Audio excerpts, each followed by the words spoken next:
this update. Labour's promising to be realistic as it shapes up election year ideas.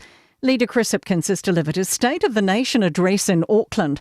The speech lacked new policy, but addressed concern around people leaving the country and our tax system. Hipkins says his party doesn't want to make promises, it has to change, citing Auckland Light Rail. Auckland's going to need mass rapid transit. Is it something that's going to be delivered in 3 or 6 or even 9 years? No, it isn't. And I think the commitment we made last time around, particularly the time frame for delivering a project of that scale, was totally unrealistic. People appear to have regained confidence it's okay to shop. Stats NZ data shows retail sales rose by $239 million in December. It's compared with the September quarter, up about 1%. Spending grew in 12 regions, rising strongly for the likes of household appliances. ASB senior economist Mark Smith says this should continue. Hiring is certainly improving. Some of those tailwinds from tourism and the like are really making their effects known. We're cautiously optimistic for the outturn for the retail sector this year. A row's deepening about so-called ISIS brides returning to Australia, with the opposition pushing for a hard-line approach. More than 30 Australian women and children have secured passports and are trying to return from a Syrian camp. Opposition parties argue helping Australians with Islamic State links return home should be a criminal offence. Correspondent Oliver Peterson says the government's being neutral. The government might not be assisting in this, but the government's also not stopping it. That's where the opposition believe that they can exploit this point. Police are hoping to reunite 4 historic war medals with their owners, found during searches in Palmerston North and believed stolen. They include Atlantic and Burma stars and a World War II star and medal. That's news. In sport, no guarantees Giancarlo Italiano would have kept his job as Wellington Phoenix coach if he hadn't resigned abruptly.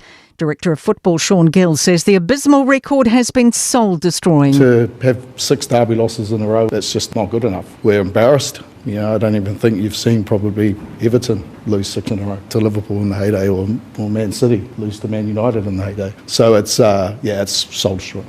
Sam Ruth has completed the set. The 16-year-old running prodigy has added the 3,000 metres New Zealand under-20 record at a meet in Boston. He now owns all the national under-20 marks between 800 and 5,000 metres. That is sport. I'm Raylene Ramsey. 24 hours a day, 7 days a week. Radio Samoa streaming live on www.radiosamoa.co.nz.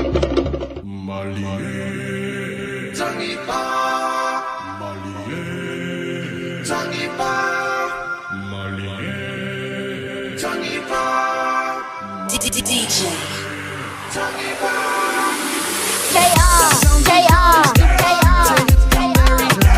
come down and see what Samoa watching sway about. When the stuff I do, see what Tama Samoa. So come on, get ready to see what do you want some more.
Samoa wa ule nei o ka tialo a wa sui al ngila wa le kio a eva mai le se fulu lima iva kolu a mo Radio Samoa bevela a Ua na o le Radio Samoa se furulima iwa toru a mo e tautuaina o e ilaungangana fitu aso le vai aso.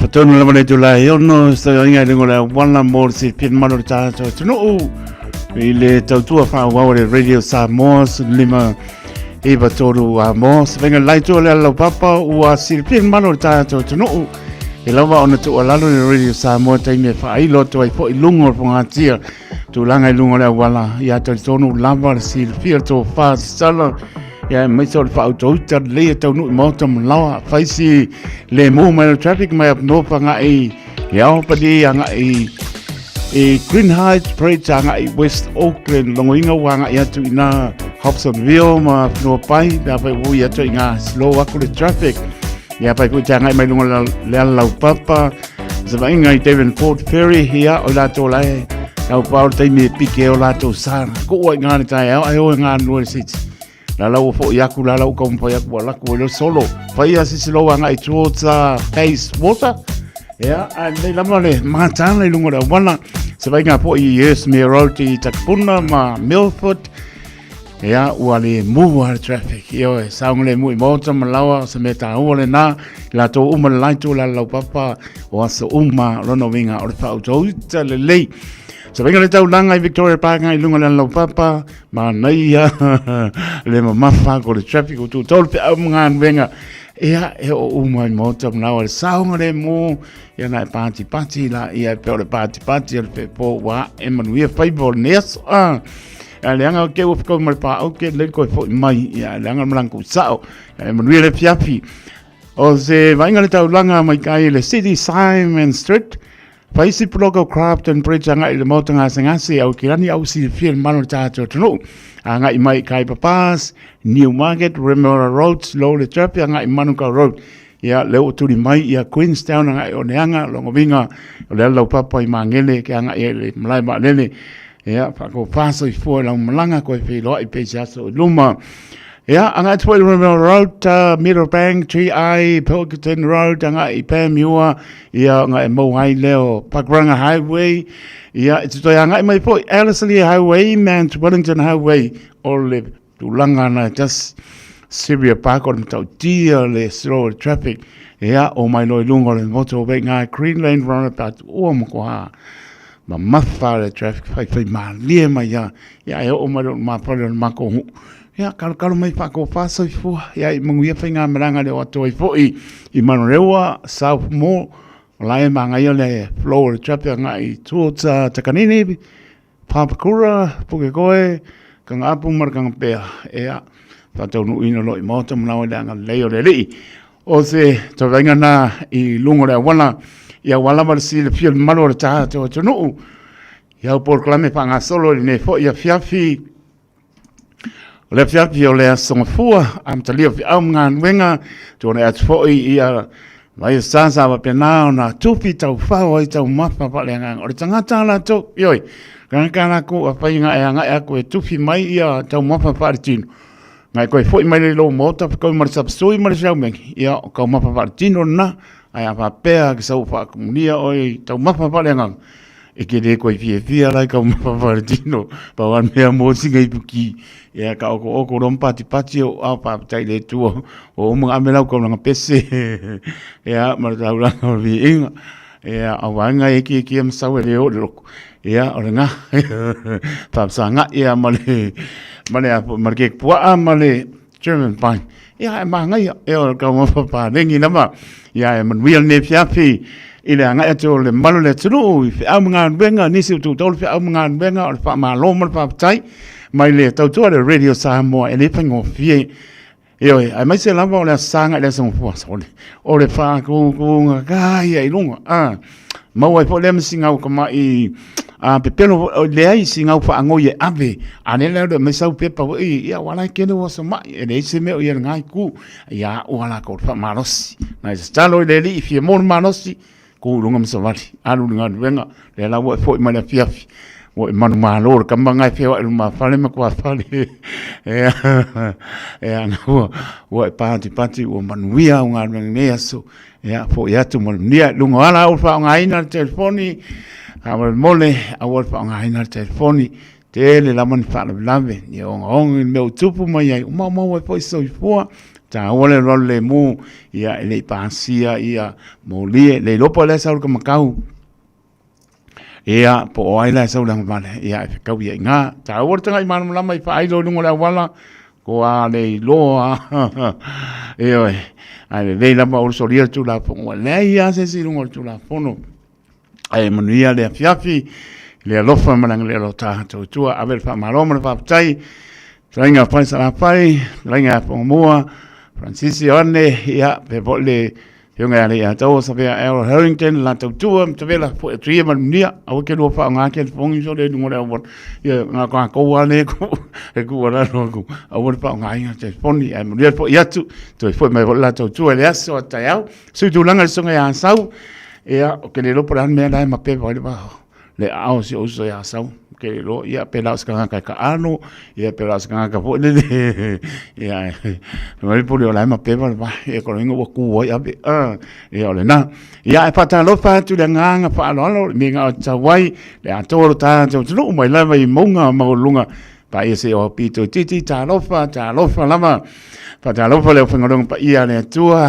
ia ma lo for la ni nganga mo ia mo ma lofa ta lavantu ta lofa lama pa ta lofa ia tunu e mamao le mamalo le tulu ta pati mai le au mo le po fa tai lo to talia ina mai ina tunu le tau tu ale radio Samoa so lima eva tolu a mo tau tu mo e fitu asa le vai aso luas fu fai tu la prova pa ta lavantu le mpan fa ngaroina tau lia fala efu ma pu si o tau whanga malo le tunu i so mautanga sangase i mauta malawa.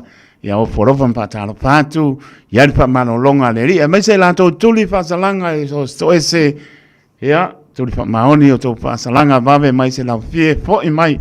La ngona salamo fo i le ri a lofa te le atum pa talo patu, o na ialom panau, e mai a onga ne aso, e o se mbenga apse tai kaua, e se mbenga sa i e o ne taia, i le ne aso, ia.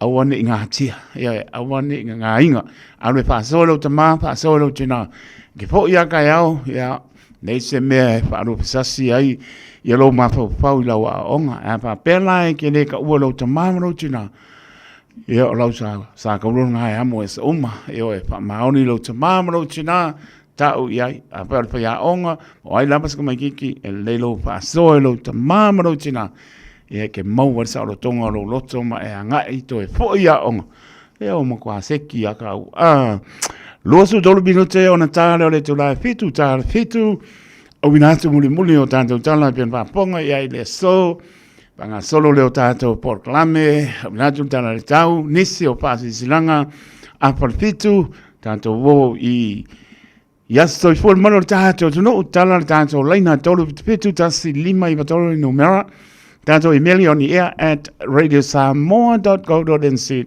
Yeah, well, au mai ai malunga le YouTube channel fa manoa. Pai mani mai lo sa. Io ke le vango le se mera. La sa woia ko. Ai pa tarvantu. Galo pai. Sa vai asiata ke le mano lo. Ya pantu. Se sa vai asiata mano po le mai o mo po. Ya mano la o ngalo se i kalia ko ofisili il vasora ana o ngalo ofisili il ofisili ngapsili mang po tama asiat ya si kalia ko vasora lo patu mria le fiafi pa ya eseta tang mo manolo e mai manolo ngalo ne yaso le so ya Nicola ulu mai Sini Australia mo pertua man no falo ya la wailungo le one tree o Liverpool ya lo patuso Nicola Ulu mo pertua ya mana ainga lo pati asini leo sontu atina ya lo sadia lo maputo mai Island Bay ile la mua Wellington ya ma lo la ma mai ya ma se foi sunga ya Etewati Mayava fa tai ma lo la le ma mai ya Amelia Mikael ya malo tai vo pamlianga Amelia Mikael ya lo fat ya o le lambo wa agora ko ma ngai le ko umi la ku ka ko pesi nei tanto pasalonga pa pesi nisi amina traine musika tar pitu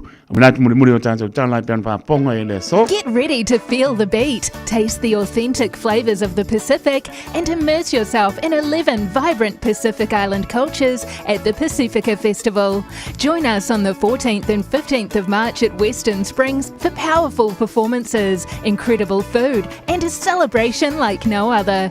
Bring the whole family for an unforgettable free day out. Pacifica Festival, March 14th and 15th. He waka eke noa. Wa whaeloa mai ala official tine mu ma whalawalawe tutupu whaafosei. Fire and Emergency New Zealand o le a le ngā lulue mo le tasi le itu la sui tine mu mai le se fuluruanga e le tasi le awoli i le awoli o le aso. Ona o lea tūlanga o le awa ai le whaatuai o na tali atu o sui o le ofisa i ni wala awe o mai o le whautuanga mo le tōtele i a whae tete o na whaatino ni vaenga o no tūlai mai eini mu. Tautua nā ngā sesenga o mea taumawha i a awa le tūla fua ia mana tua a whai e tūlai mai se mu i a wawe alu ese mai le fale ma vili le tasi. Asia siane le i tūlau o le Fire and Emergency.nz moni whaamatalanga e tusai ma nei fuafuanga. Matau te whaia ni fo aroe le aso lava te fio mai ai i le Shine Dental ai inga whaapitoa. Matau te salia le Afterpay, Zip, Q Cards whaapea wins quotes i le Shine Dental. E whaia fua whatalanoanga ma le ACC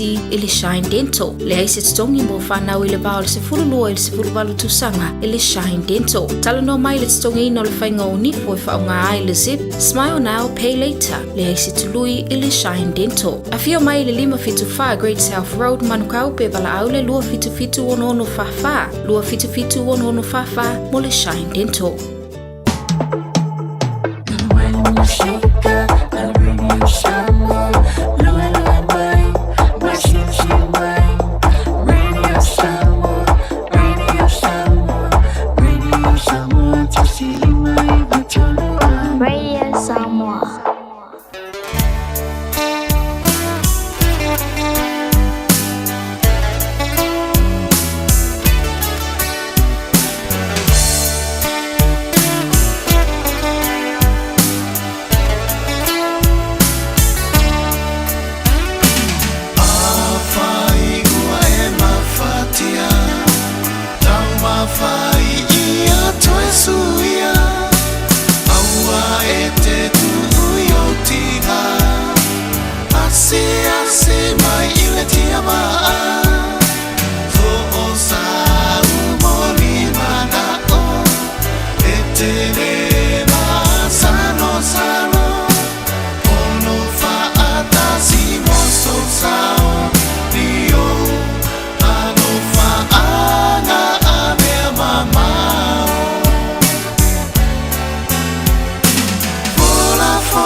Mama na o, mafia fa alongo.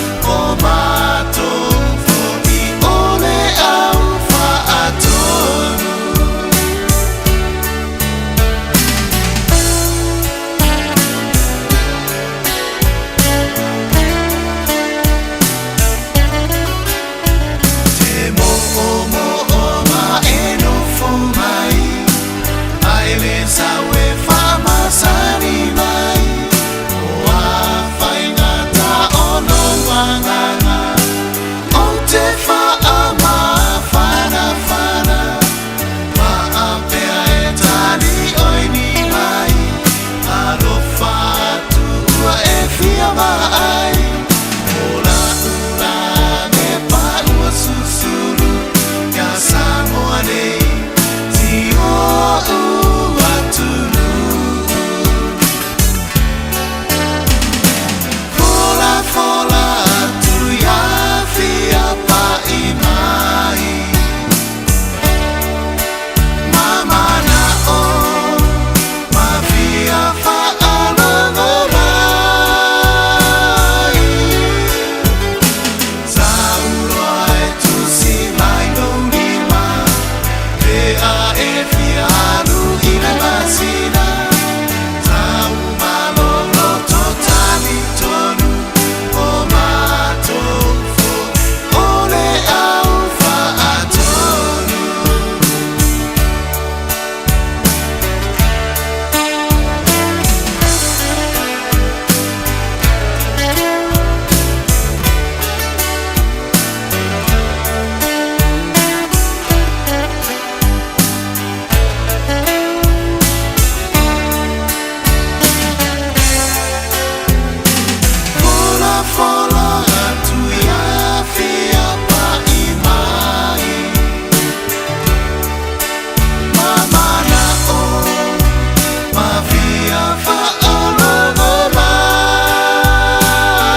esea ita ole o langa ua pehi o se malae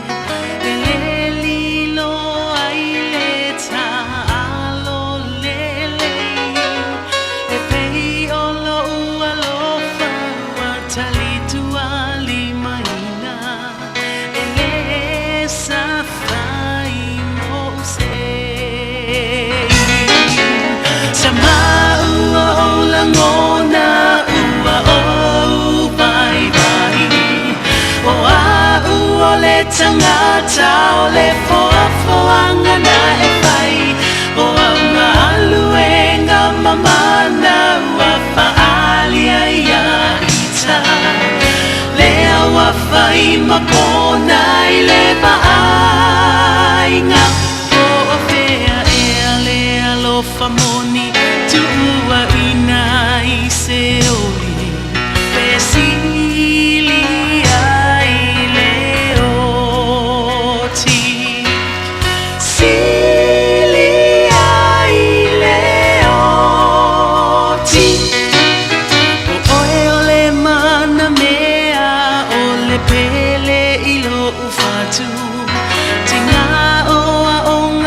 te whao malo I o umanatu o tala maupu whai ele I fo I ailo ualu atu mala upu o a umo o e o e moa ele mafutanga pe ana moni lo ualofa so ia ai ona o lau susuma o le whai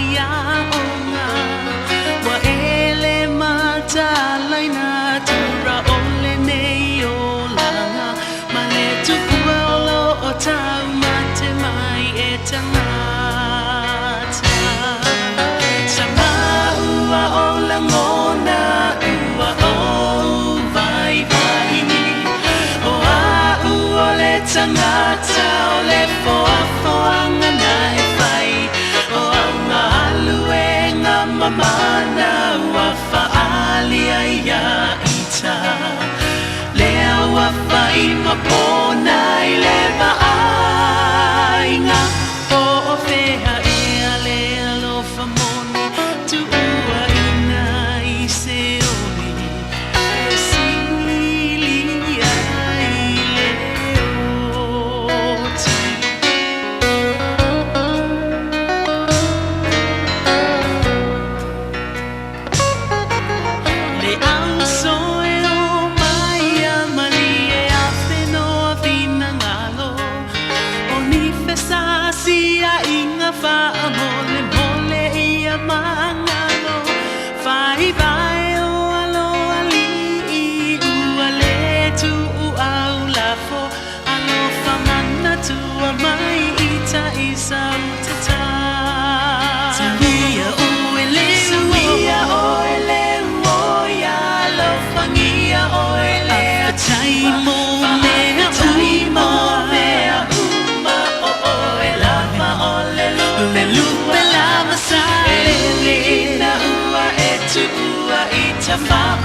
te mana tua hele mana tua lava solea la o Yesu Yesu alofa ile sa fai mama na mea ya moni le fa amanga longa ile va fea ngailea matofi mai ile langi manuia ole lumanai Yawane itoya afia isetasi apia etofa wangata ho umana onga olo ufa ama oni ua eiloa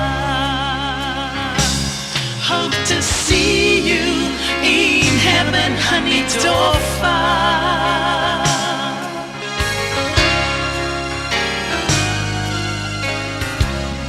Se pomani le faltoa ia matapua tufi whamtua inu tali alofi lima Taimi tu lai mai toru minuto ona tāna le tu lai fitu, tāna fitu le awinat muli o tātou tala e pian whaponga le so, whanga solo tātou por klame a por pitu a so for maro le tātou tuno, su 5 minuto le mbalo nisi o wha a silanga, pio anga mana panga pa tonga e ka le si manu tā le walu tu le penga le loto, pasta poni fonti, ia nanga et poleo tātou por klame tali tu lai spulu, mailo ao a matu lo 5 tātou tau mābai. Ta vai asi anta o pole o sau mua mapewa le vai.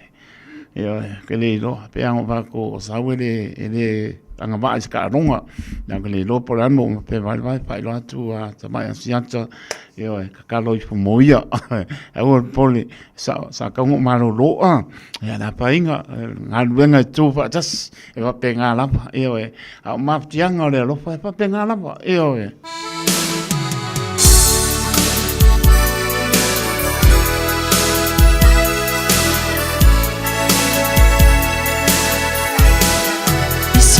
se tai mi lava I o loi mata malingi o te mana tua ina lava e te upea I lo uanganga o le nata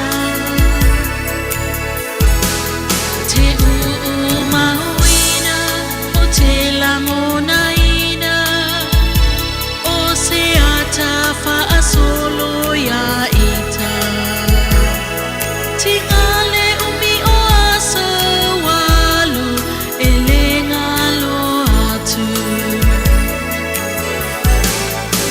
mai maua le mafutanga ina uata ua bala bala manga mafuli mai matangi Sami se isu amalie nila susulu mai mo se mafana fana a ole masina ilona tata onei mea uma se itali mai ilo uma fatia onei mea uma Itali maya ilo uma fatia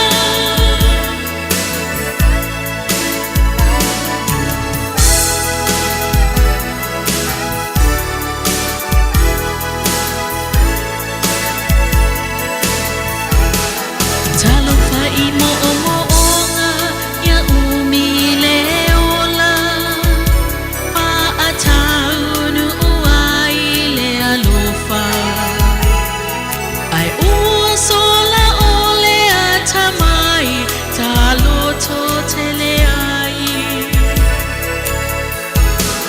te mauina o te langona ina o se ata fa solo ya ita tingale umi o asa walu elenga lo atu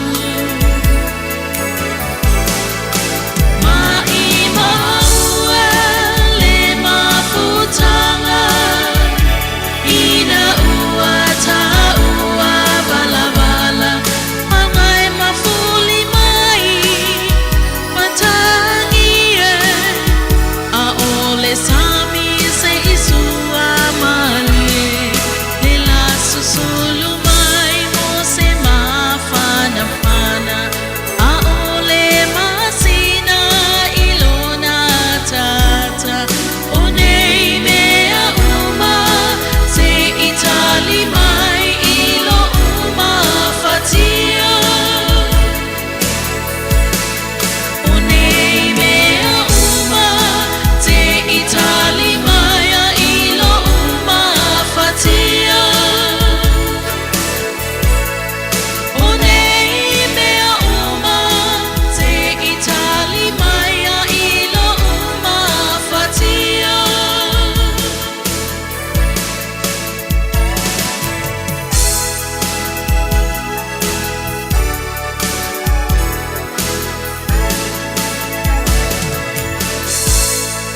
Radio Samoa. Taslima iwatolu Amo. Usimaya lau whaafofonga o le whaapoponga fo ele nei o talafau mai Samoa. Awina sa mai mo oe e lau leiti o whalongolongo le Radio Samoa. Tasilima iwatolu Amo. O te whaatalo foi le amatanga o le vai aso le tātou watino o tātou wheroa i a wale whaua wina o le ngā ruenga tau longolongo usi mai alau whaafonga. Wai ei nei le whina ngalo le whaamsinonga o palota le a whaao ngā, mautau tō tusia po e David sa mori mau e tō lua, o le tangi tau palota mai whale ali li tasi.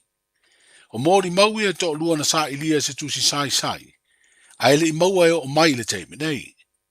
O mori mau fo i e tō lua o se urunga li, o i eide polo inga le whaamsinonga o tapu ai o na tua Samoa, mori malanga i atunu i fafo. O lea whaai ungana whaai roi les whareile na te nei, ina ua mai atu ina atu nisi o whorasanga, mai le lo ia le whaipule o whaleali li tasi, le fionga le sui pāle mia, le fionga to e lupe maui au tele paumuri nuku o ne semo, le olo o molia i tua inga o whainga whaala tua o whaato sina, e mafua i le palo te tele ia au kuso, o le tausanga na te nei. O tu uawa noa i nei le whaamasinonga i le lo ia le whaipule, ina i atu ina atu ni mori mau, e tali ai i mau whaatau tō tusia pe a whina ngalo i ai. O le asfarile la le vai o sonei, le aso luas furfito o whea puari o whaatu langa, e toe whaaua waisu e suenga o le tangi tau palota. Ai o le aso lua le vai aso fo i le nei, e te tau wai o na whailo atu i le whaamsinonga i le lo ia le i tu o lo whaasanga i ai mori anga, o le tangi le tau palota pe i ai, ni mori mau e wala au. E siria le ono sfuru mori mau a le tu tangi le tapena, e langolango ai le tangi peitai, e na o le totasi le mori mau na o atu, i le aso na whaatu langa e su e ai mori anga. Au whanga solo i tāpenanga o le tātou malo, i le whamna tuino le atuanga o le ono sfuru whātou sanga o le tātou malo tu totasi, i a iuni o le neitau sanga ruono, o se tasi o tāpenanga tāu o lo whenga i nei ma le komiti au tū o le tu totasi, ma le tātou sisi ngā fua, o le sa idia leo se sini au tū po o se fim, whapea ma se whailonga aloa ia po o se loko. O leo a whailoa ai se whaasaralonga whalawa i tele se tauvanga, e sa idia i se sini ma se whailonga aloa ia, ma le fuanga, e te tau na whao umatu i mtanga aluanga le pāne mia ma le kāpeneta, i le aso whareile o le vai o senei. E tolu afe tāla le tau i e maua e le sini au tū, ma le whailonga aloa ia, o le a whiriwhiria. O le sa idia foi o se sini au tū ma se whailonga aloa ia, o le atoanga o le ono se furu tausanga o le tātou tūto tasi, e lima se furu iwa i lātou na tu ina atua lātou au tū ma whailonga aloa ia. Ai na manu malo ai le Blue Wave Samoa, i le whailonga tupe, e lima afe tāla. E se furu lima masini e ngaosi e le kesi o ngā umu e whao ngai to tonu ainga, wa whai mealo whai le malo Israelu, i le malo Samoa e tau wala tulea, i le mtanga luenga o puna o whaale nā tura ma le siusi o manga. O ia masini e ta ua o Homes Biogas System, e le whao ngai na eise e le tise, ai maua le kesi o ngā umu le lafo i ai o tauta la whai, mai le ngā se senga o tau mafa maisi o tauta, mai lo tātou siusi o manga whaale nā tura. E whaapala i lea masini ia o tauta la whai, ona mawai leo le kesi o la aile o ngā umu, ai mwhai na o lai mori e whaapitoa lava le whao ngai no le kesi, e maua mai ia masini. O le tausanga e lua afe tolu se furu manitasi, o lo taula i ei fuafuanga le malo Samoa e te tauna o atu i ai, o whao ngā malo si anga whaafawina po o renewable energy, e pe o kesi e maua mai ia masini, mo le whao ngai ina o tātou tangata. Ma o se isi lea whainga e siri o na malu pui pui ai le siusi o manga. O le fionga le minstao lea mtanga aluenga, le tō wha ale vena ale na ia talia ina lea foa i mai le malo Israelu. E peo na sāmalanga mai le ampasa o lea malo mo Samoa. E tau ao na tusi tau aloa o na tō whinga, i le fionga i lea o mamalo le tātou malo. Ma wheiloa i atu fo i le pāle mia maisi tai o le malo Samoa. A lumana i se teimi e toi fausi ai se whare o loa tele po se hypermarket. O le company of Frankie's i le no fuanga i vaite le tai. E peo na sa iei le whare o loa whaatama ia e le malaia po le afi. I se vai aso e le mamau tele atu. Wa whairoa le pūlenga lea company tele lo tātu utino. O le no fuanga lo i ailo na whale o loa mo o loa whale po le hardware. Whapea o loa mo laoma mauta. I vai tere lava. O le ata pena e whaaua waila na hypermarket. O le isi rua masina o mua nei e te tau o na te talai. Lona whale o loa lea. Ma toe mawaile au nanga masani le company ua motu sia i lea no fuanga. Ina ua mū lona whale o loa tele. O lo whanga solo lava su e su enga mawaina mafua anga o le mū. Ai ua whailoa le company o wha se ai ne manongi me le whale o loa ua wha tāma ia. O lo wha mua le saunga le mua tangata whai ngā ruenga. I la tau sa ngā rulue le lau e seino o loa tu aisa. Wha pe o loa tau mafa na mafua ai le manongi. Leo lo whai ti wai nisi o ainga ma pisi nisi tua oi. Wa whailoa le company se pepo whaamtalanga. O le tasi leo lana wha mua o le sio manga mama. Ma le soifua maloloina o tangata lau tele. O le mai o le tautonga whaapitoa na sa idi ai le mafua anga tonu o le maliu. O le tama itai o papali i sia fi kel. Lea na maliu o tau fia le wa inga leo le whalipui tānu malala. O le stona ina te nei na whai ai o na toe sao ni ngai le manu. O le ka le sia whaapirupitonga Keresiano Samoa i mata utu ia pia. O se sao ninga sa awai o na ainga ma uo whapea au mea mamae. Ma whai ua tuai le whanua maliu o le malo i tafa ingata. Ua lango ma wai. O lo taria nei ia le suenga le maliu lilo po le inquest e whaia le whaam sinonga. Leo le atu ina atu i aima le li poti le fōma i na whaia le tautonga whaapitoa. O le whai unga o suenga le maliu lilo o le a mawai se whai unga le mafua anga o le maliu. Sana o le ua maliu na potu na tau fiai i le whale pui a o whaatali le whai unga o suenga le whaam sinonga i morianga sa mori ai. O le asfreile na te nei na whaatulanga i lau wai lea whai unga. Peitai wale tau nuu lea la asanga o ngā ruenga le whaam sinonga. Ona ua maliu le sa moria. Tala amatai o le nei vai o sa fau, saifua. Tasilima i vatolu amo. Radio Samoa.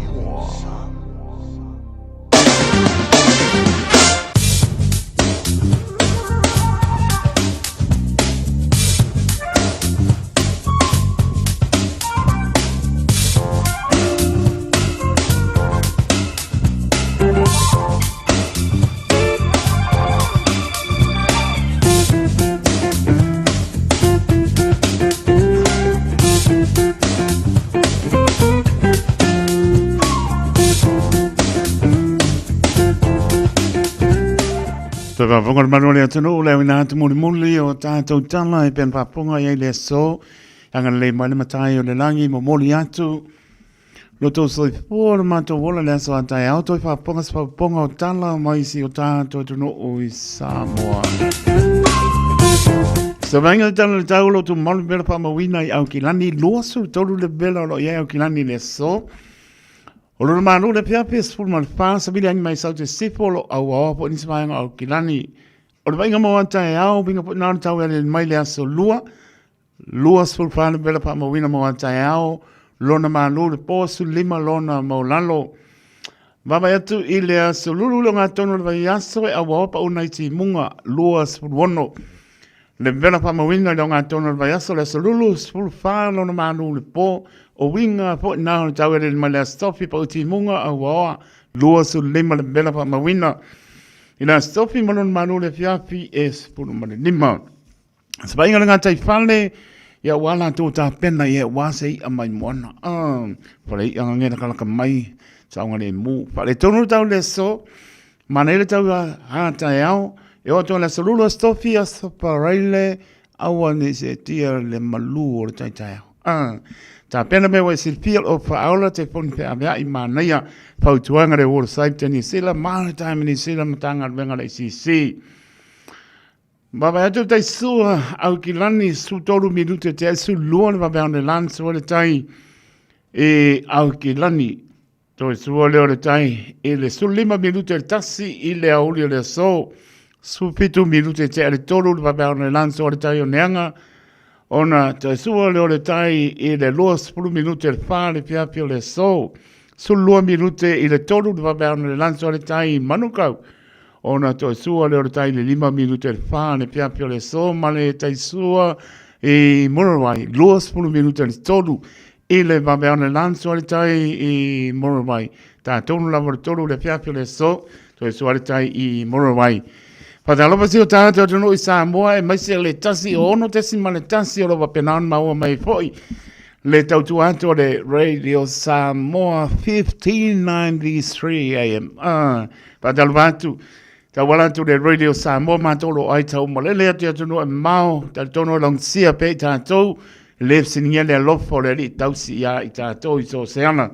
Ya ta to fia pe lon finangalo ovo ya ta to alo pauti munga lo awa Samoa lusu luiva le mena pa mawina.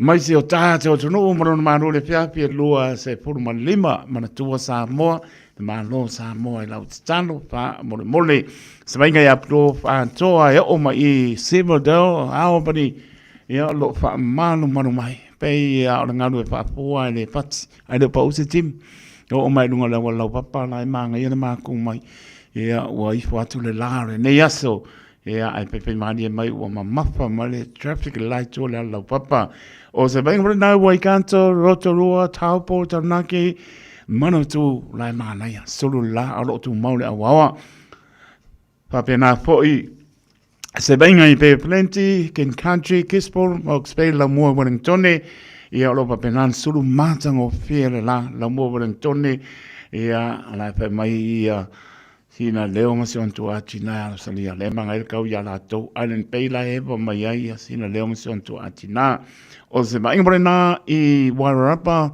Palmerston North Navy mai sin tau langa minisi vainga nu tu toa oi kalai sete mo na nu tu toa oi ia o lo manei ana pa manu o manu nu e oi le la tato o to le teimi o le tau manu nu kele maka ka ronga ku se kele lo pe anga pai mako ku se o se toi va ainga na le tala le tau tai vainga si o tato no Samoa ia alo ka penan fa maru lo pa o ti munga a wasi o tata tulu ia ai mana tua i lau talo ia o tato lo ai tau malele atu tato no pia ia tu no e mau ia ai tusa lava i tato i le alofa o lo tato tua mana tua lau talo si o tato tulu e pele o tau pinangalo mo tato loto su 5 minuto wa te ai le tu live fitu le tau tua le Radio Samoa su 5 Eva tolu a mos me la pa ponga tanto por clame ole alanga op.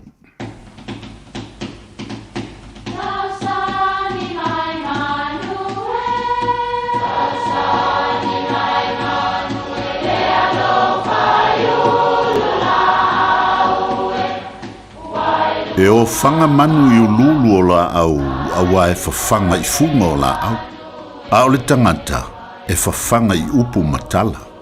O le mafileo o alanga upu mamuanga ngana Samoa maona whaapongai e a fua ilo na sio mianga. O lona lea sao i le whaatufunganga o le iloa whaale aso mai le tautua se ia o ina pule. O alanga upu mamuanga ngana ua lanto mamanuina le tō whamanino a Samoa mana tua foi e tau fitau muli le atunu. Ua vela le fala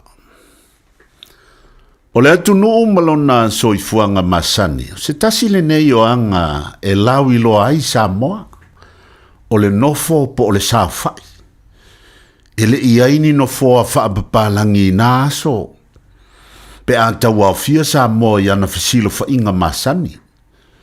Sa o tilo lava u i tangata mātutua i le malo losi e sāwhawhai i whonutanga whaale no, ia po e kale sia foi. O se tū o lo whaawa wina pēr i nuu mafio anga i Samoa i aso nei. A whailani potopotonga whaale nuu e lo te aini mata au poe masani o na umi. E mai tawina toi ina e no nofo i lunga o whala tusa lama po le ale umi e fono oile nuu. O isi e ngā pe vai, o isi e sa whai sa o lava. E masani la a umi o na nofo le tangata, o na mauti noa lava lea, ua mawhana whana lo na nofoanga. O ina tonu e mafua mai eile upu, ua vevela lo na nofoanga pe ua vevela le fala o lo nofo ai. E whaamatala se mea ua umitele e sona taulumanga po sona talanoina. Mana tua foi o le nofo po o le sao fai. O se tasi leo tu whaaloalo le atunu. E le fai tuina ni fesila whainga matai. Pe ta o te fo. Ia, vanga nā le fono ta o te oto sali muri anga na fai ai fai maile lua nāla o na fono ta o te oto o na o le pala ai a safune. E ai le whautuanga wha mole mole. Whaapupu mai o tau manatu ua vela le fala. O le aalu fo i le pō o whalo le nei mata upu whaingofie. Ua vela le fala. Manuia lau whasaunga sa moa le nei aso. Oh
O mai ia pamanosi si pamani le kane si papotonga ke siana America Samoa mai wiri tato bi ia I pea tato patia lona alofa malona ngalei po ele nei aso taitono lang sia tato famnianga ya mai se lana sausi tu asin sine mo to malawa le antone tunu pe lava sa ta lo ia nei aso de ulfafo ma de ulfam lava nei alum pa nau ya onga taitono awali tia me omba na matanga o fio le lofo le tua wi lava lo fa ta otolia nisio ainga le ngata leo malo le tunu I te mam tina so se mautanga se ngase mauta malawa na yalum pa nau ya le singia le lofo le malana fa mano longa no pa yatu pa yane pa ifo mo le malos tato te au ngā mo ia malon pin ngalo pa malo fa tai pale le yaso la to sai ngan wenga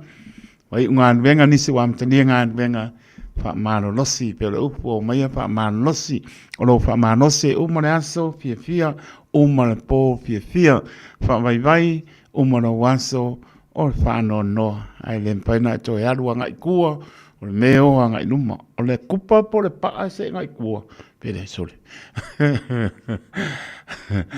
ya le wa luas fu pamra minute o te ai le tu la pitu nai minute tanto vole ya so fo ai fa talo vatu ya wo ya timu mai timu ma ngai akele pese dai to le mak finga venga road works la penga venga mai manreu o la ko vie va ia lungo le awala ka mo timu ka mo so ka mo le lofi atapana marka mo jorus marka mo jorus lo fa como ko ma no nga lu ele penga fi ai fa tai ele penga fi ma fa nga venga ya ve ka ia te senga nga va ku fi ka mo timu vidi mai no ya lo fa tu mo to lo nga lu lungo le awala misi fe la bo lo nga lu ai famnia le lima pui au tō ngan wenga hatana watu ia foi kalo fai eoi a se apu foi a se pe no wa ele Luisa foi mono he yu alo pateatu patai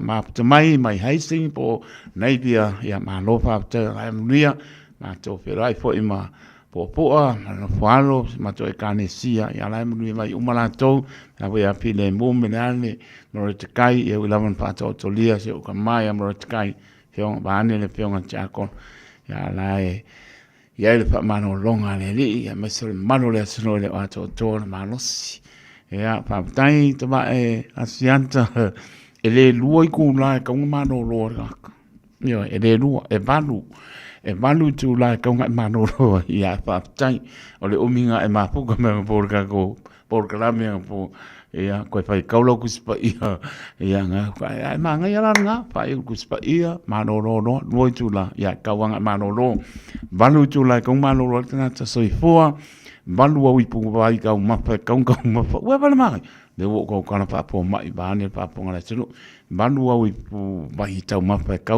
mapa leso ai le o le lima ia pang Sprite mo kwa le nga ka tia le me me nga le wa pa pe ngai le la po ia o le pa ka mala ka ko o pa ta mala ka mapa dengi pa marastino a totino tama fa tai tele lava le pepe pilione mar patu ya salmasina no fuano lo mafuta mai o tara ya mano fa fo wina tanielu mara inga ban lo lava lo mafuta mai yo tara fo ya mai la to lava ki o misi aku kana fai ko finga Cristina tanvasa ya lo fatu mo to I merpone ya miso ya inga lo mafuta mai o stadium tuno e mamau ya alu tusa le liso tato manuia sina leo mase on tu atina ya lofa tele atu umolaka ko peselea tala laina o tato waso ifua anga eto ifo ile ifa silanga ife anga malanfanga fa tonga ya kalesia manu tana balu tato se el programe tu ule penga ile loto tepena ina pasta poni ponti ea aliko yang mai ai polo tau tu netpo ka ko ngai musika ia mana tu aso ifo uma musika ia dua pe balu ta lofa lava o le si ufofonga le nei o Samoa le Radio Samoa.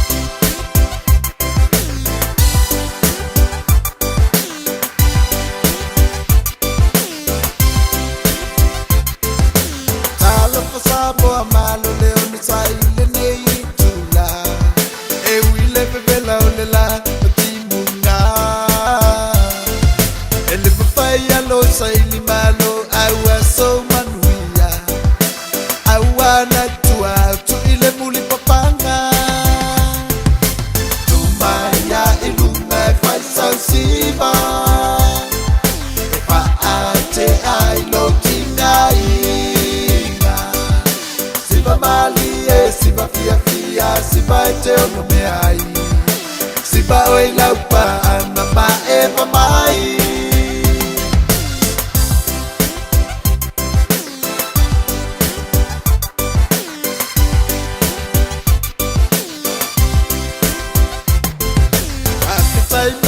Tuaile ngaluenga tau tuaile au malepo ele pa longo longo tinga itemi umba ngalue malepu no wa I awa so manuia ele pa piti pa ingata ole olanga tumaya ilunga fa sa siva pa ate ai lo tinga siva fia fia siva te no me ai siva oi laupa mama eva mai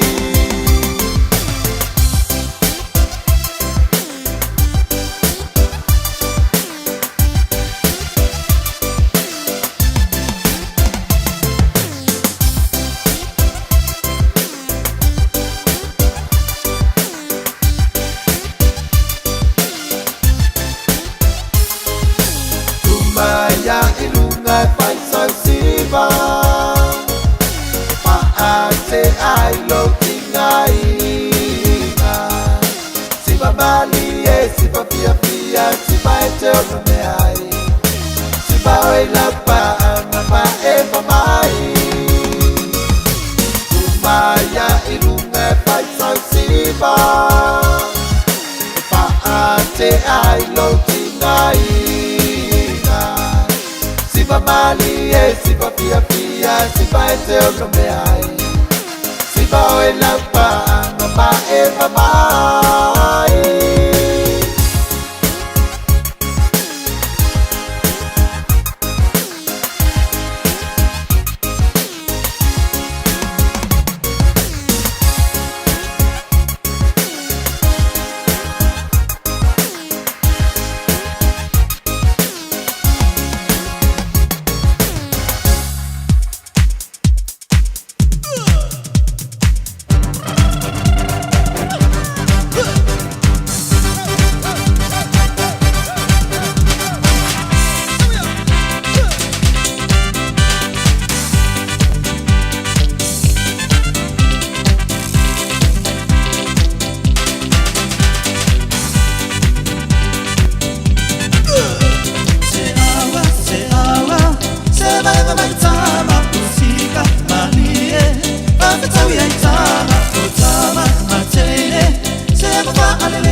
konima sesiba lava oe la mena sama mali e uma e vanga so fifiari e awa seura pula bala fica sama sasao ela lei foi liba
Nom talato tato laina sa amore sono peleo tato asoi for tato imeli apio linga the YouTube channel ya maya stato pesima ngai ai si bai nelo wasoi for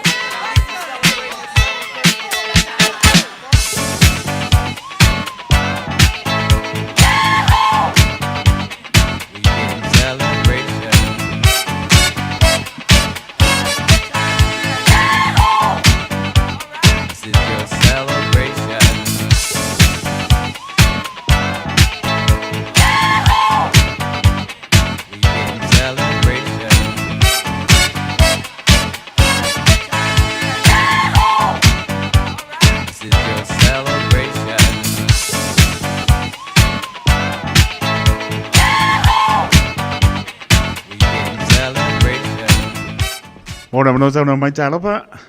Talo fa la sunga le o taito taleni talot. Ya pani wa mai ori tina. Ale manguia faftai. Tai lava morta no.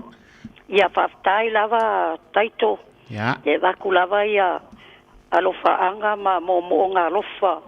Mo le asfa nga o mta fa Henry Taefu fala kai lufi lufi vai maunga ia ma Plauli. Henry Taefu a fai o whanongongo mai mta wha. Ia le asongai wa a koe lo luas furuwalu tau sanga. Mamanuia le tua le. I lo luas furuwalu tau sanga.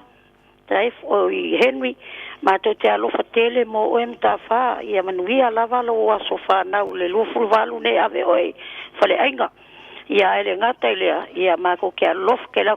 Whafkai mo mea uma. Whafkai mo kausinga o kako ainga. Alofa anga e vakulau nena e whalfani. Male ainga a toi o neanga mongo ke whaftai lava taito rofa mo oe mangu ia ke oke. Tēnā foi pe alpani manu ia mana o longo le pōpa seifua ia. Tai lava, tai. Seifua. Mō lamla sa no mai tālo pa. Ko pai koko no la pia. Koe vai kasi a le ai pese lo mai siva le pia.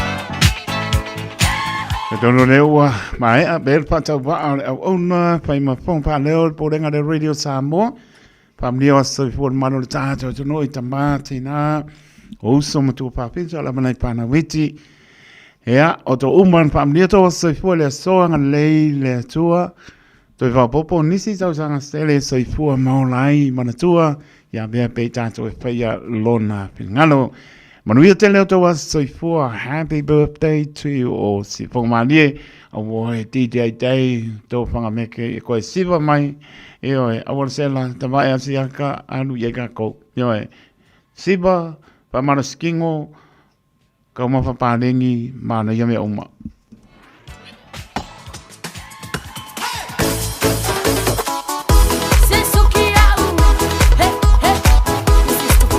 Dane tu lai malu tanto sei proclame tu le venga ile lonto pasta poni fonsi. Ma pos pasoa tan forza to leina para mai. Ma blamba tanto tu sia bunan no.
taita Uale ba ona epa Le ai na mamasa tuina Mana ya epa Pe ole epa Hauto ina Mana ya epa Pe ole epa Hauto ina Vai sau luwe si vai le pese Vai sau luwe le pese Vai sau luwe si vai le pese Vai sau luwe le pese Vai sau luwe si vai le pese Vai sau luwe le pese Vai mai ai lau luwe mai Vai pa mai lau musika Vai mai ai lau luwe mai Si pa mai lau musika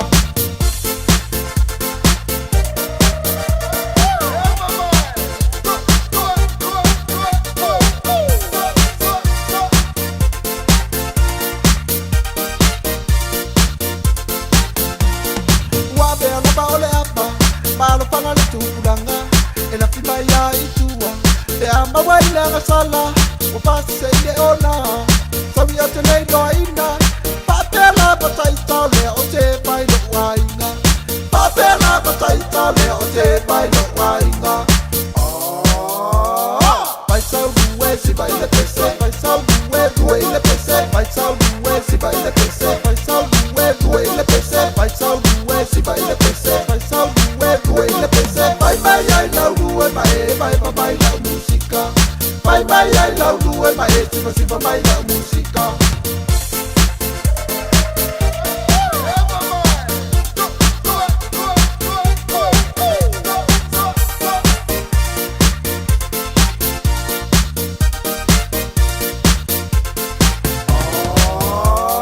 Vai sau duwe si vai le pese, vai sau duwe le pese, vai sau duwe si vai le pese, vai sau duwe le pese, vai sau duwe si vai le pese, vai sau duwe le pese, vai mai ai lau duwe vai pa mai lau musica. Vai mai ai lau duwe si pa mai lau musica. Vai sau duwe si vai le pese, vai sau duwe le pese, vai sau duwe si vai le pese, vai sau duwe le pese, vai sau duwe si vai le pese, vai sau duwe le pese, vai mai ai lau duwe vai pa mai lau musica. Vai mai ai lau duwe si pa mai lau musica.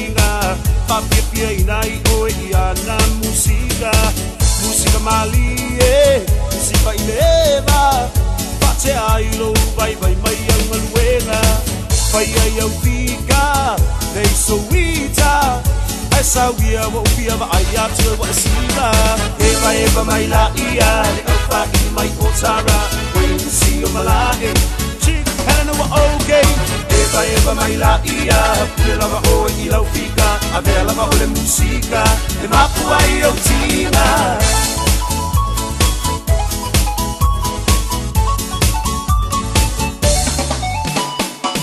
na ia faanga ye vai vanga e mo moli atu le nei pesa ia o lo faanga le ngata ia te roa pa pele lo rangi atoa mo o ngai pia tau tua mo e Samoa e ala I le taleni o le musica esa we say e pa pia mai a ita Eva mai la ia le alfa I mai o Tara when you see your malae chick Helena wa okay Eva mai la ia le lava o I lau fika ave lava o le musica le mapu ai o tina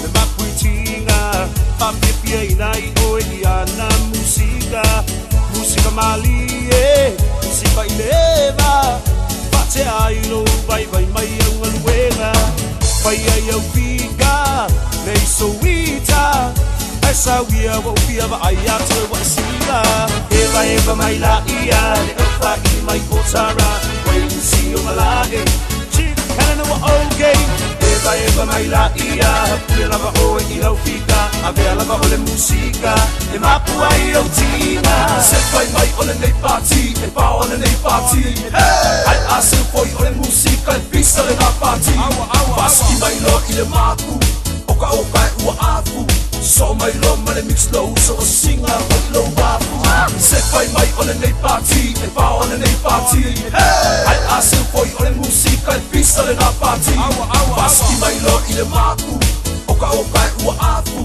So mai lo ma le mix low So o singa hot low wafu Eva eva mai la ia Le alfa I mai o tara When you see o malae Chief Canada wa okay Eva eva mai la ia Pule lava oe I lau fika Avea lava ole musika E mapua I au tina Eva eva mai la ia Le alfa I mai o tara When you see o malae Chief Canada wa okay Eva eva mai la ia Pule lava oe I lau fika Avea lava ole musika E mapua I au tina O le Accounting 2000 Limited, e whailai au la fonga businessi. Maisi la fonga I le mai ai o le tausanga whale tupe, I tausanga uma.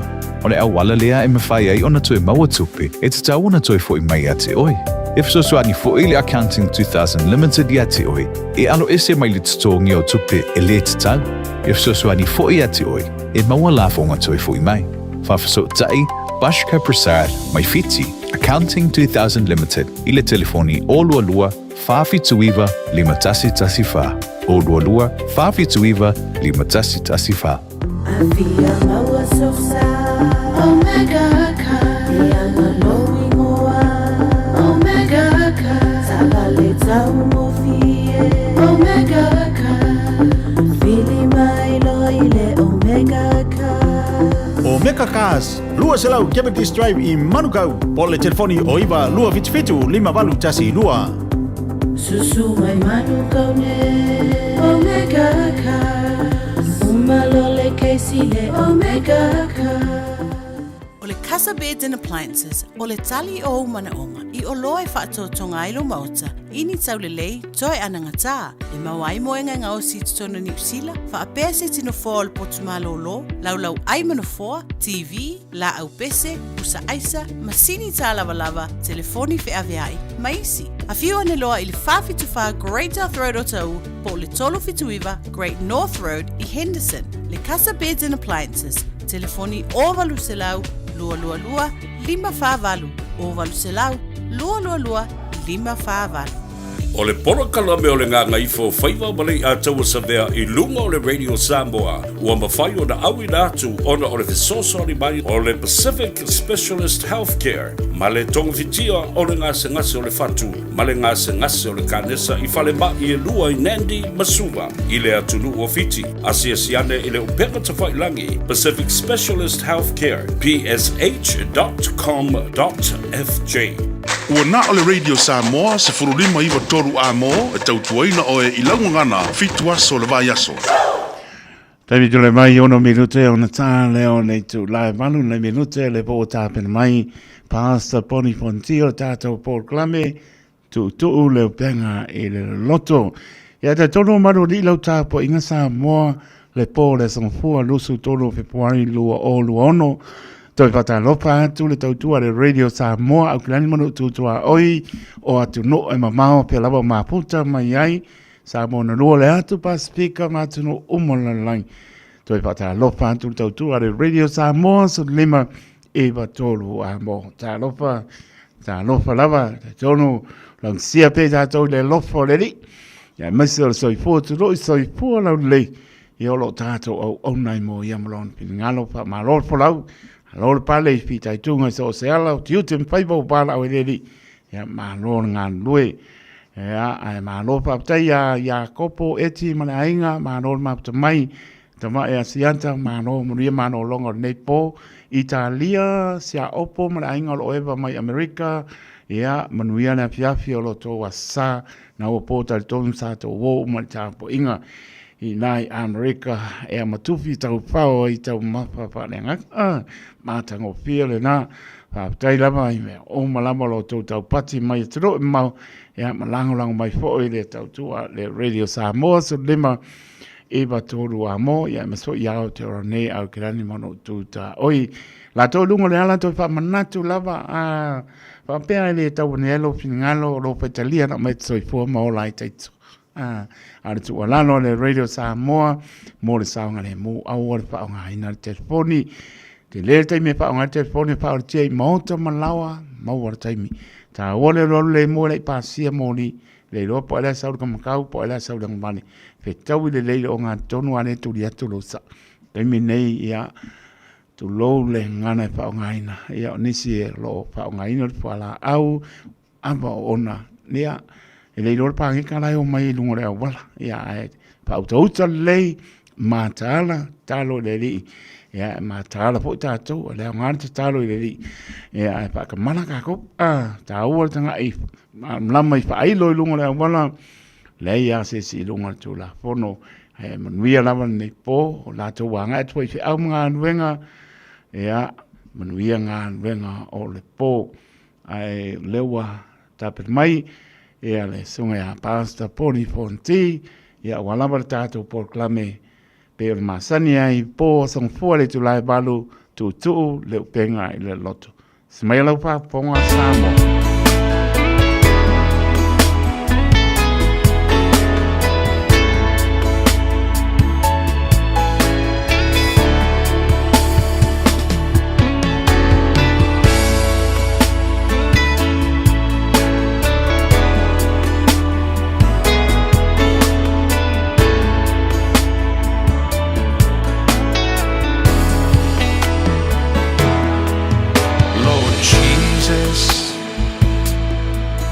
You're all that I need.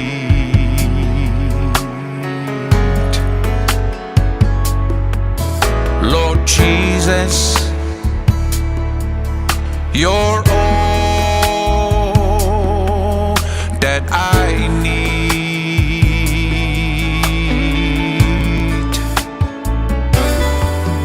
Lord Jesus, I am nothing without you in me. Lord Jesus, you're all I need.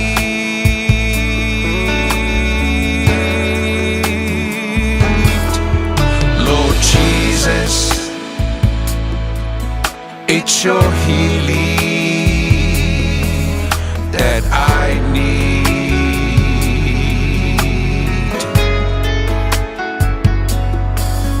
Lord Jesus, it's your healing that I need.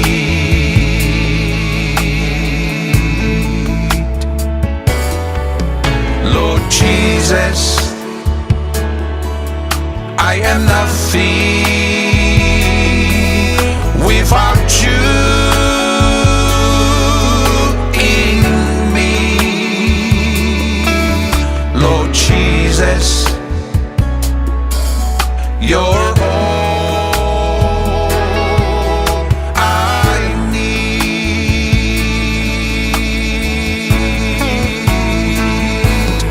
Only Jesus, you can see me and know what I'm going through. Only Jesus, you can touch me and heal my broken heart. Only you, Lord, can restore my joy and laughter back into my life. Only Jesus can satisfy my soul.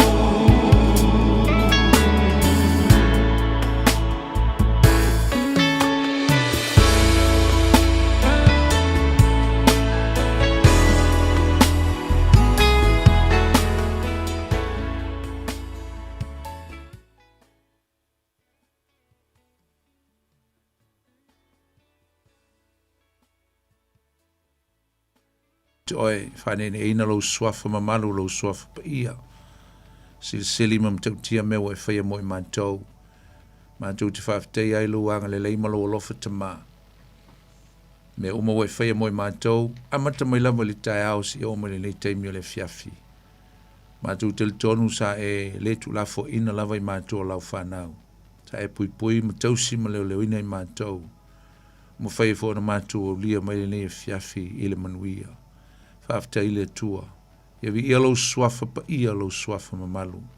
Vi ia lava oi mea uma lava. Le a mātou whaia le nei pō. Mātou whaaftei ono Iesu le whao le tanga le tua. Whaaftei tōngi ola. Whaaftei le tua wawa maua i mātou le wha moe moe ola. Ona o le maliu Iesu Kiriso i lungo le sa tauro. Whaia ono maua i mātou. O se wha moe moe. Au mātou i ele nei soi fuanga.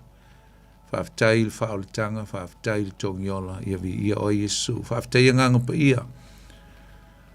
I lau whao unga le nei pō. Mātou wala au ina i auftia ai mātou le mana o lau nganga pa ia. So ina i mātou le tua. Whapenao na whatanga ina lau nganga i tonu o mātou loto. Tala atu ia te oi le nei pō. Tala o mātou talinga whalenganga, mātou te whalongo tua i le tua si ea oa o mai mātou.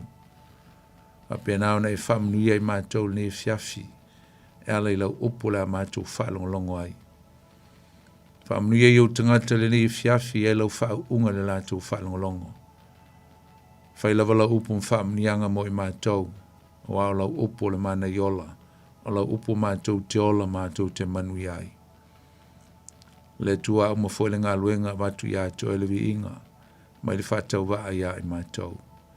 Iei, wai mea umore nei e fiafi, ngā luenga ma leo au nanga. Ia vi ia oere Iesu lo mātou li i mo lo mātou whaola, whaaftei tele. Amen. Ia patalo whatu foi nei e fiafi, lau whaasau saunga sa moa. Ngā lole soifua maua ma langi mama. Le fo tatu to e ftapa il tatu por klame masani tu le penga le loto pe na masani son fote tasi au na to e fo ila to ona nei poni fonti ya il tatu ta upo pe na masani ai tatu tel no le fiongo pe ya le tu fa mal sai tu fa ai au na to e fo ya to e va to e fo se upo fa malosi ya e so soani ila so linga fa le nganga ele nei fo i mai tau o soi fuanga, mese la mtanga o le tausanga. A ta alofa atua i le ia la silasi o si o tātua tunu, i lau whaasaunga sa mo le fiafi, ia e tupu mai e o si o tātua tunu, mai lau fo i maunga tele se ia pa ia maunga iti, a ta alofa atu ma le ngang whaaloalo le pa ia o si o tātua tunu sa moa, a ta alofa whaaptua le fiafi au auna le tua mautua masiofo, so stovini, inisi o mafuta mai, ia malole o se taulanga nei foi vai sa whaaftai fo i le langolango mai ma le tāpoi mai e le ngā luenga e peona masini ai ia vi ia le tua le o tātu mafuta ia whaamanu atu le tua le fiafi atu tau o le au whi ngā luenga pa ia le tua whatalo whai tamama tina mātua si o tātu tunu o lo whaafonga mai ia whai fo le tau matu palpala o le talo tāpoi ia whaiva o tama whanau sa mo i le aso ma le aso ia me se fola o tau talo mo au na le tua le ngā luenga. Pa talo whāti ati o tau ne fiafi ma lo le whai o le whaiva. Wha manuia te le atu le tua ia ati o tau, ta mama tina mātua o lo ma futa ma whaafonga mai me se lava. E la tau o lo whaile nei Paul Klame ia ma me so malia ia ati o tau o lo tau muni ai vi ia le li. Talo whātu le fiafi inisi o lo whaafonga mai. Tonu mota ngase, tonu fo i o mota malao lo whātou toli ai, o no mai o le tino. Whata alofa i atu tolu swafo Yesu, le ngata fo i lewa hata alofa inisio, usum tu whawhine. Pea whai o whaafonga mai tonu o whale pui nei fiafi, i alofa atu i atu tau. Ia e whape fo i au whai ngā luenga. Ia inisio ngā lulue le nei pō, tiu te mawhaiva, nisi fo i lungo awala, fo i atu i ainga, nisi o lo wha au tiu te mawhaiva. La stemio la mai ai tiu te ngā luenga le nei pō. Lofo le tua ma pui atu ia tiu tau, wha manuia i ngā luenga le nei fiafi, si o lava foi, ia le taimi e mana vai ngā luenga o le nei pō, whatalofa atu ia te utau ma wha manui atu i ngā luenga le nei pō. Ia ele whaangaruina le, pa ia le silasi o si o tātua tunu sa moa o lo taape e le nei kelope i so se tu o le nei lo langi o lo maua mali tātua por krame le nei fiafi whaafonga mai ai, po whialava se atunu o lo e mafuta mai ai, o te whatalofa atu ma le nganga fifia ma le nganga whaaloalo. Ia te o le nei fiafi, ta manui atu le tu e tu sai ma le au mau ina atu no. Ai e whai le pol kalame le nei fiafi o se whaamnianga mo oe e lau soi fua whaale nganga. E ai whatalo whatu fo inisi o le malo si o tātua turu o lo to ai tonu mai tonu o le ai telo au kilani ia no mafuanga ese ne ngā te oasi singa i ainga ia o ni whonutanga fo i mani mafutanga whaale ainga i kalesia ia whaamanuia le tua a meise fo i ia whaamanuia i fuafuanga umalava to e taliu manuia a meise lava fo inisi o lo malanga maisi o tātua tunu o Samoa whaamanuia atu le tua ia te utoi fuafuanga o iei i au kila nei ale ngata fo leo so se tu o New Zealand nei.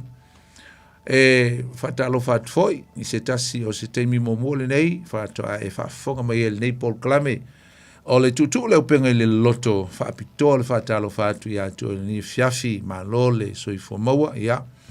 Whamnia le tua i atu e tusa mo le tātou mawhtanga, awal tu e luese mo le tio, ia po lau telefoni, tātou eva mo tātou whalangolongo leo po le tua le nei posi, ia o lava, e na whai wina ia tofu i tātou ma le aile nei pō whaamanuia le tua e tusa o le tātou whalongolongo le upo le tua whatalofa fo i le sunga ia teito o lo o whapenao se e mai le foe o le tautaina o le tātou Paul Klame nei foi pō au auna ma tautua atua i le malu le tunu whatalofa teito lau fionga e mese fo ia o le ainga whaamanuia le tua ia toa ma le ainga e mese fo tiute ma whaiva vi ia le tua ia o le tātou Paul Klame nei, o le a tātou tal noa fo i whasol solo le tātou mta upu e pei o na tātou whasolo mai ai i le telefoi o vai aso ua tuana i atu. O lo tātou iai i le tusi ngā luenga, a o leo tātou o amata na whai wiu i a le mta upu sifuru maliva. A o leo wa amata na tātou wa aia ngai i le mta upu e lusi furu. Ia ma ua apenao na tātou whaasol solo fo i le malanga muli ale apostolo Paulo po lana malanga wha missionare lona tolu. Lea ua lama whaiu i mta upu ia na uta ua atua. A ese le tā ua le mena whaangata mai ele tātou mta upu le vai aso lente nei. Tā uta mwhai na ia wha malama atu le tā ua o mea na tusi mai ai, e ngata o tausanga, o ai na tusi mai ai, tusi umalava le apostolo Paulo, sfulma le tolu tusi e Paulo i tono le tusi pa ia. E lua tusi na ia tusi e lana malanga lona lua, mo molte Salonia, ma le lua te Salonia, mantua fo i lena ufa iatu. E le aise tusi na tusi e Paulo i lana malanga mua. Aisa, langa o lefto a fata atia le ngā ruenga, o le ngā luenga mua ale wha missionare le apostolo.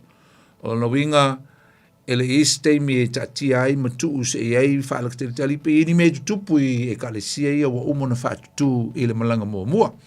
E pita ianela o le malanga lona lua, lena tātou loai, wa o mai ei tala. Lena tātou tā ua nā aloi Timoteo e asi le kalesia e te Salonia, lena nā laiona mafua na tusi.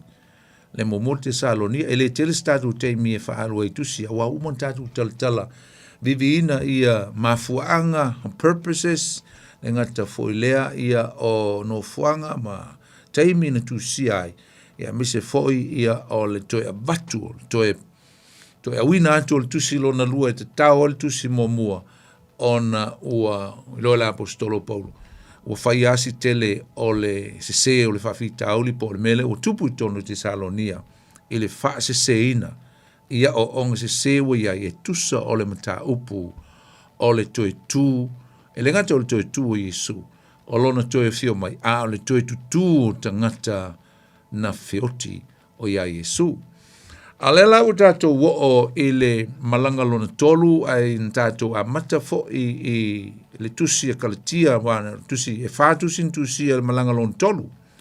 O le tusi a kalatia le fo umon tātou talano ai ia ai le ngata fo i lea o tusi o isi tusi e tolu o le tusi lea e mo muol kornito ma le luol kornito ia e whape fo i le tusi a Roma. Lo ringa e whātusi na tusi e Paulo. A o iai o ia i lungo le ala. I lana malanga wha missionare lona. Tolu. Tātou te le toe ola ia kaltia wa umuna tātou talanoa. Ia kaltia manto lia fo i lea na alu malanga lung tolu o Paulo i Makedonia e maile tala. Wha longo atu ia wa maile tala wa toe fo i lava kalatia. E le tula fono po ole polonga sa iai, lena ave ele tusi len tātou talanoa ai, fa mai Paulo kalatia vale ai, to wa mata fa le nganga au to fa ai u le tino na o mon tātou talanoa ai, tusi mo mua la nana tusi ele malanga lona tolu. Ole tusi lona lua lana tusia, ole mo mua le koranito, tusia ele vai taimi o le tau mawhana whana, ia Pole Spring, ai le yo o atu lea a ngai ele vebela po le sama. Tu sia la le tau sanga le 5 le fitu ti a. Ana tu sia mai to tonu Efeso. Le tu si lea mua le koranito. Ai le i ai tatu te le i o la va ili le tu si mua lea i koranito. Ai le lu tatu ai mua ngai i le a whai o tusi na tusi e le apostolo. I koranito. Awa ale mele o te loem o te tonu e tele na le iloa pe le malam lama i fo i le tele o tangata. Na i o tātou tangata Samoa le au Cristiano. I le a whai o tusi na tusi e le apostolo Paulo i le kalesia lava lea i koranito. E alana o whai atu whape. Awa fo i pawale me le iloa tātou na le tusi mua, ma le tusi lona lua. Ai ei tusi, isi tusi e lua e whai le au whai o tusi na tusi e la apostolo Paulo i Koranito. Whai. Au tusi nei, o tusi e whapea na leilo loa, pele i maua i le teimi na tu whatasi e le tusi pa ia le keinen po le kainonia. E whaia e le ngā luenga le a tustala ia po skola e wha mau popo le tusi pa ia atoa. Wa le maua tusi e lua.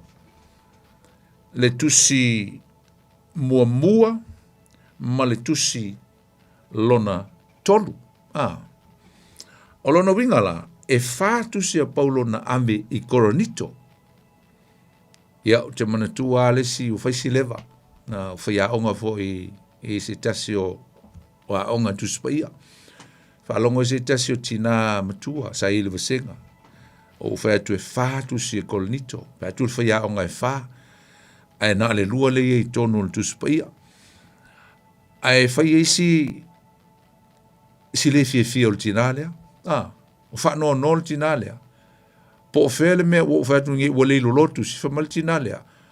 O le ase mea mafua anga wala i ona le maua tusia. Sa ta tau ona maua tusia ina i o tatu loa. Mea ia na tusia le apostolo Paulo Koranito. Nga ufa malu rule tina ufa. E le o se folo o le whaia onga. O le folo. O le uli ia ngoi ave tusi. Ia ele ngata folea. Ia o le mea na tau nuu i ele tusi. Awanga tau nuu wa le tusi. Tau nuu le tusi mua. O le su enga la o le tusi ta a Yesu ai. Wale se tu stai, wale maua la fa maunga. O le la ia i tu tonu o tusinga. O le ai maua isi tusia, i tonu o tusia. A Paulo, o le tusi mua la. E ta ua fa pea, o le the previous letter.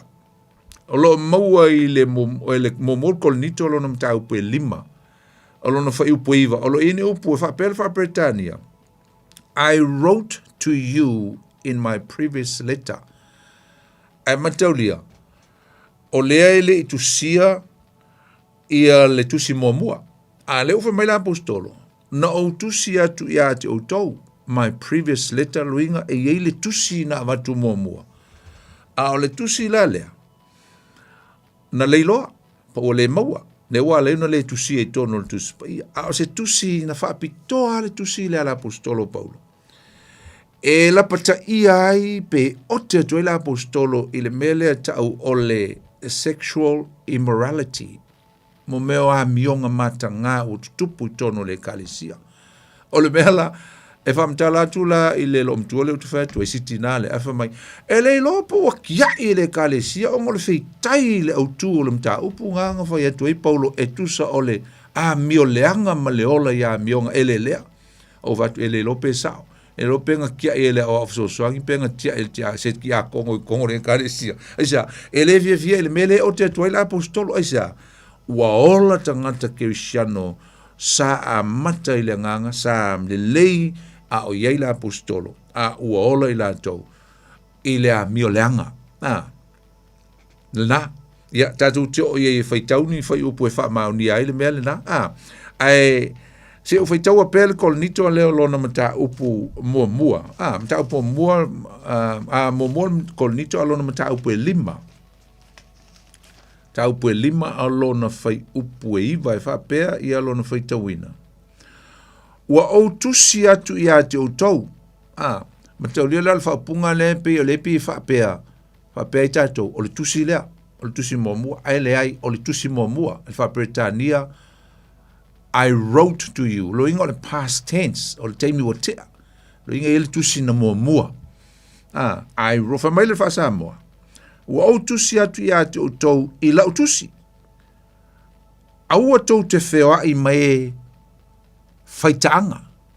Fornication. Tangata a mio leanga, ma tangata e ola, e le lea. Po tangata e le i whai poipo.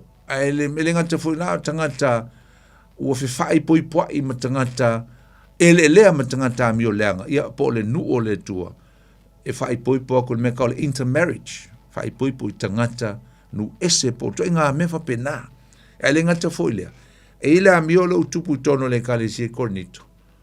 O me foile whawhita auli mata ngā lea me ka o le incest. A whasa mo o le mata i whali. Na le mea, le sila le mea o le ua tua o te la apostolo. Ai tātou te whaita wina ni whai upu mulmuli e wha maoni. E tātou tusi e wha.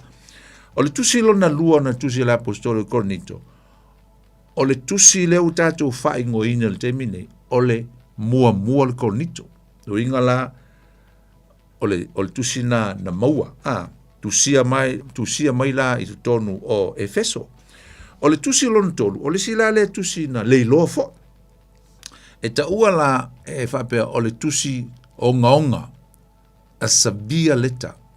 Sabia leta lo luinga o le teimi na tusi e la apostolo Paulo e tali e tua e tusa o le anga ino ia i lana aluatu e ase se atu ia i la tau.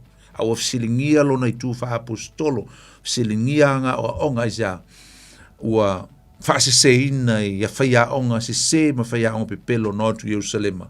Leo a corrupta i ma wha le tonu le tulunga sa i mo mua le kalesia. A lo mauala, e le lua Korinito o lona mata upu e lua o lona whai upu e tolu ma le wha. O lo e upu wha fo i la upu le wha Bretania. Ma ne e wha Bretania mana mala mai, ngai sau le past tense.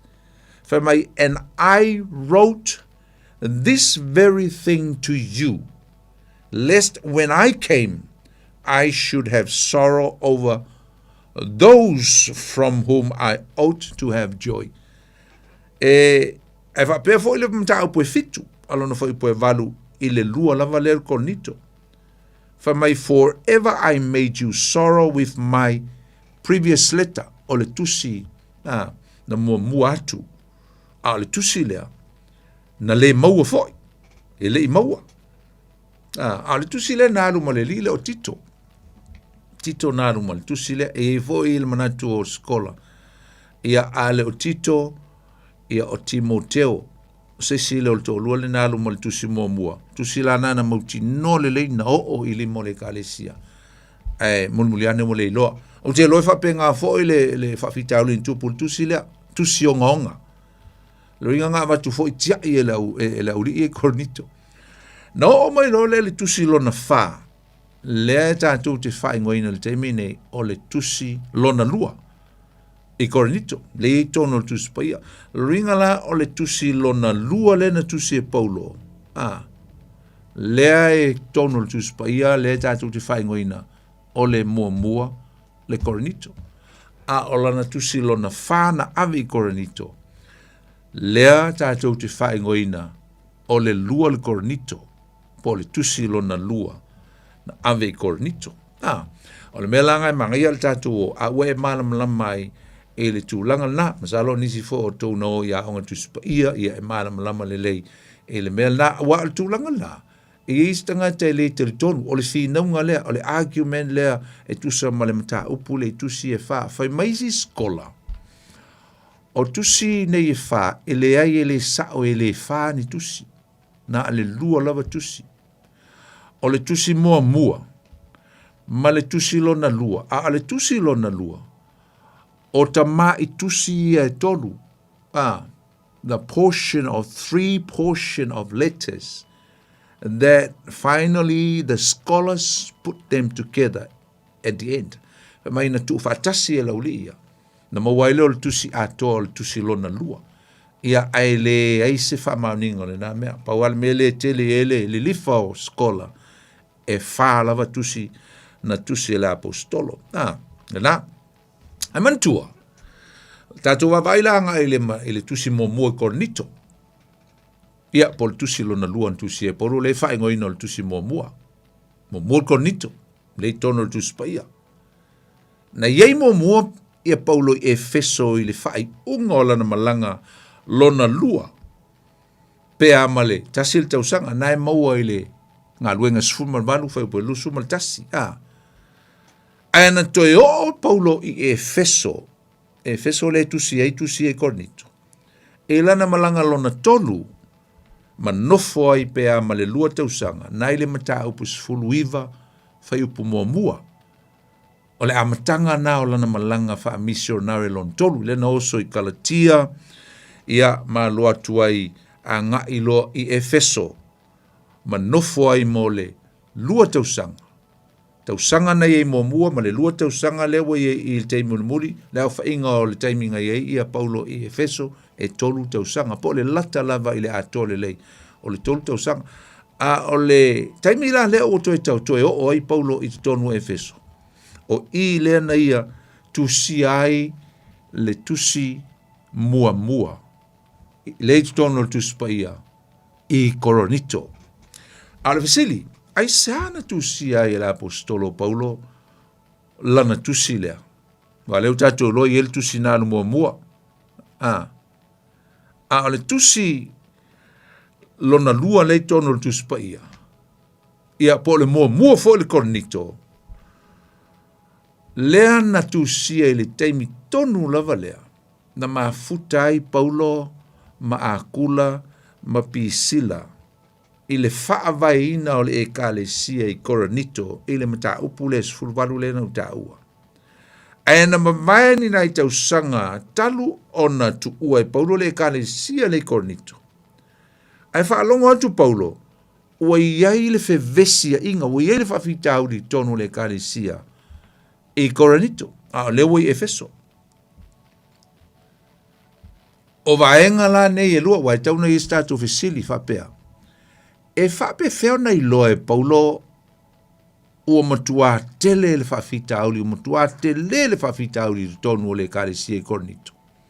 Aisea, awani o tātou mawo whau le tusi le na ave mua, wa le tusi le na ave mua, o le tusi e whape na alu mati mo teo e mamori ai i alo whaanga i ama a oa i atuai e le apostolo i le kāresia ua whaalongo i mea ua tupu e tusa o le amio leanga. Ma le amio matanga. Mulilulua me whapena e peo nau ta ua mua.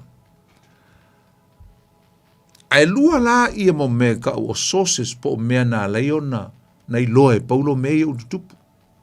E mua. Na ala na iloe Paulo mea u tupu i tono le kālesia.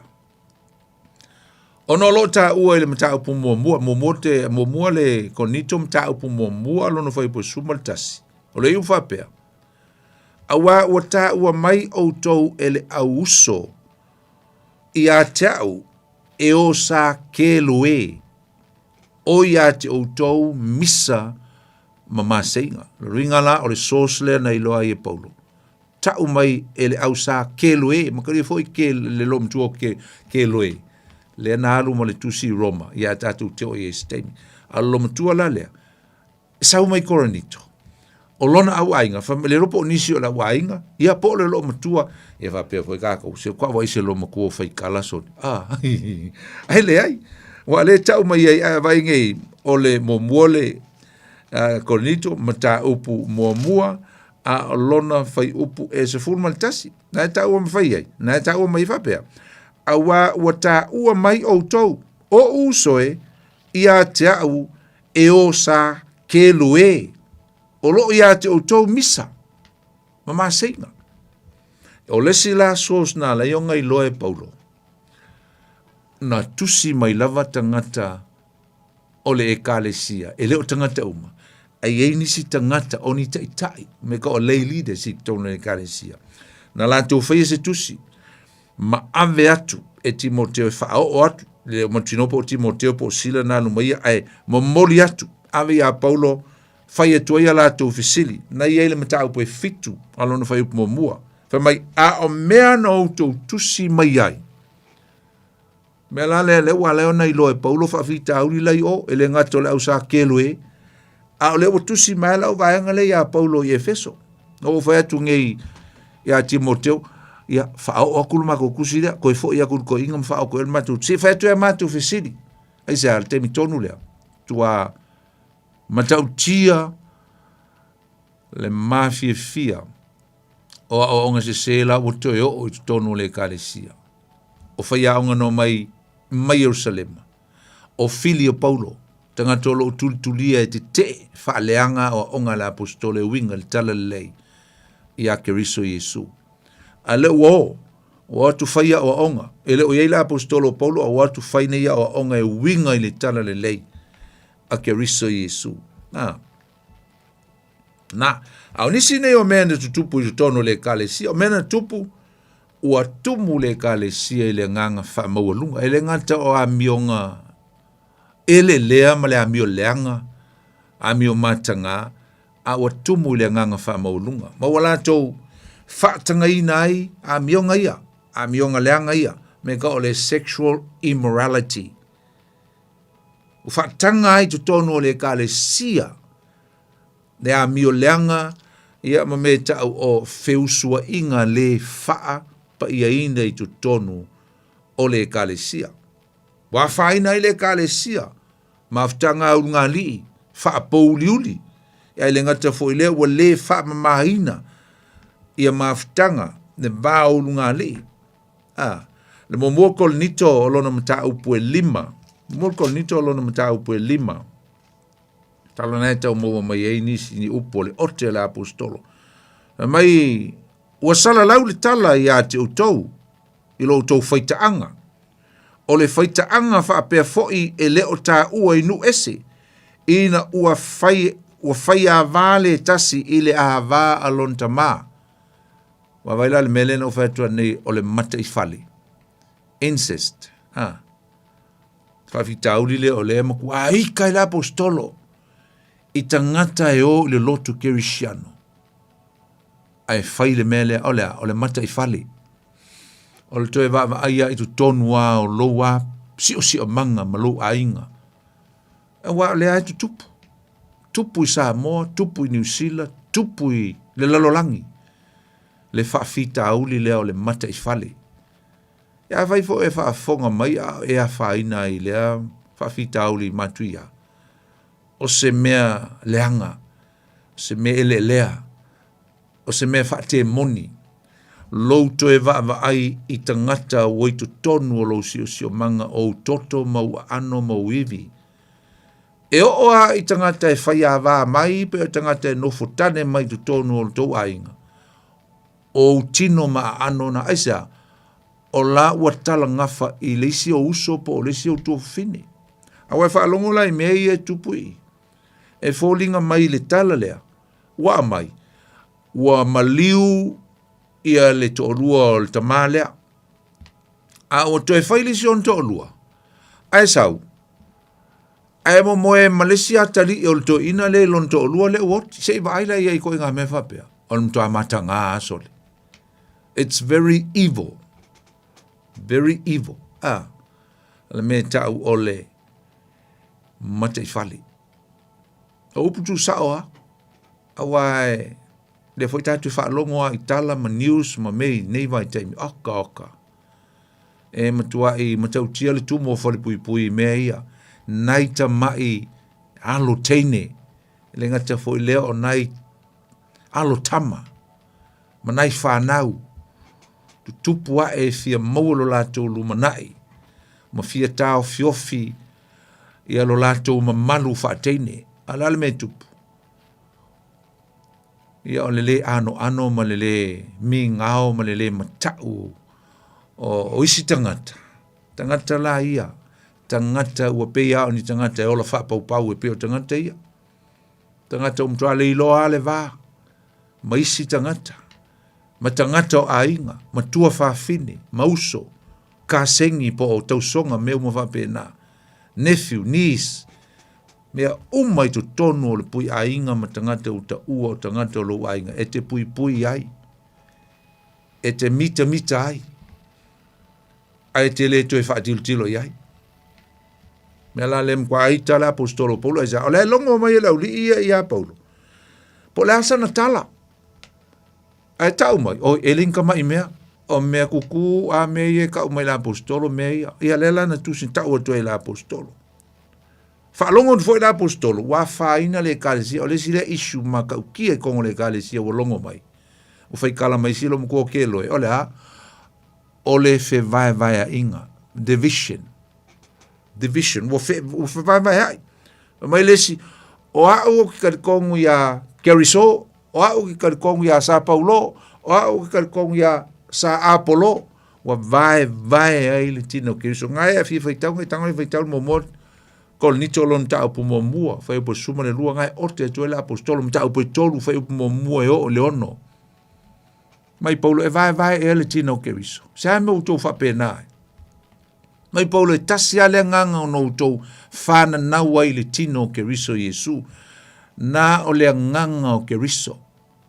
Le nganga o le tua. Mai tasi le nganga. Anai fai ngō mai Paulo, o le nganga na papa tiso i nai au tau. Nala e tau i le, pēr leno tau e le vaso lentene. O le papatisonga le nā, le tau e le apostolo po, mai e tasi le papatisonga, na papatisoina i o tau i le tino Keriso. Teimi e te ulufale ai tu tonu o le ekalesia po le ainga o le tua, le teimi o le wha o le tanga. The moment of your salvation, the moment of your conversion, wa e ulufale i tonu la ainga o le tua. Taimi wa e talia ai le li o Yesu Keriso o loa li I malo whaola. Taimi o le whaola tanga. The time of your salvation. O le taimi na wha mai Paulo. Wa papatiso ina o mai atanga te Kerisiano wa ulufali tono le tino Keriso. E tau e Paulo. O le papatisonga ilea. I le tino Keriso. Ruinga o lau excessi tono le tino Keriso. Wa vea I oe mata li I mawhawhine o le tu o oe o le tangata Kerisiano. You are the part of the body of Christ. Within the body of Christ. E se la li tau. Tu ai tā Paulo le tau mai. Nga sau Paulo. O kasi le loto. A le whalongo Paulo. Wui, wa koru vahenga. Ia o le si le whawhi tau li tono mengi o mawhitanga mai ka le sia. Meo le whai vahenga. Division. Favoritism. E favor ia te oe lesi kangaka. Favor ia ki oe lesi misi ape a ia me whala ngai dangerous e tele me ole o le tolu oni me ni whaifi au tonu se lotu pe lua ni whaifi au tasi ale whaifi au e taunga iai e nga lay leaders e dangerous for I me o lay leaders mo o aisa langa ele taimi e kau ale matala le whaifi au e kau sway ei mafo o tangata ia nga o ai mala ele vai au e mokulo ia wo fa kule silo nanga le fai mai fai mai tangata o au o sa Paulo lo inga wa favor ya la ko Paulo ai fai mai isi o au o sa Apollo lo inga wa favorite isi Apollo la ko foi Apollo ia sau mai foi Jerusalema nga latu foi ia o matori foi Apollo le nga ave ese akula ma pisile le tatal no isi vai aso latu o tonu fair o Corrito ai fa longo atu ia akula pi oi ese ale mele sau ile mai Jerusalem e winga e papa tsonga le vai la ngofum fa ma losi e tanga tai ai le tala no ile papa tsonga ile tino keriso ma le papa tsonga ile nganga pa ia langa tolu papa tsonga al tanga Cristiano fengeng fo le nga fa sa oi a kulam pisila le alana mtua seki ai Apollo ia malu lo e feso alu i Makedonia fai le finangalo le tua a ua malama i papa tsonga ele nga papa tsonga Ioane ele na papa tsonga le vai le mita mai Apollo e iai mai si papa tsonga le tauna malama mai le foi la vai o le foi o feiva isi ka Apollo langa le masenga lu kolnito awa ia le nga tele o Paulo ia fa mai foi isi ia keriso Paulo lesi ia isi ia Apollo isi o ka fiolai o matua tele o va vita uri pa fa penga se kalesi e tasil fa au ai tolu vai very dangerous attitude on ka kia e havoi e makua i maka kia le ma nei ole ma vai la le fa malo si salutat fai to ina stemi le apo po e to la apostolo Paulo e tasiale tino ele toluntino e tasiale tino che riso ele vai ina le tino che riso ai ta uai e Paulo lantusi fa mai a tote leilo ea tau puono na iai fai po sfuluiva tote leilo ea o tou o le malu o le atua po le tino foi o che riso o le malu ala fai tu Paulo tote leilo o tou o le kalesi e tasi ale malu e tasi il tino e le lua mai tote leilo o tou o le malu o le atua mai wo tu tonu ya te tou fa mai o se sawe mai si upu muri mai fa mai o se e faa le ngaina le malu o le atua e faa le ngaina le natangata e le atua for anyone he is going to destroy the body of Christ God will destroy that person go kia upo le apostolo Paulo leita ta tusi atu foi Paulo e fa malosi atu i le auso Cristiano i tono Cornito ia le nau taua ina ia vei la tau o le tino e tasi o Cristo mo muol Cornito lo no mata upu tolu alo no fai upu e luosu maltasi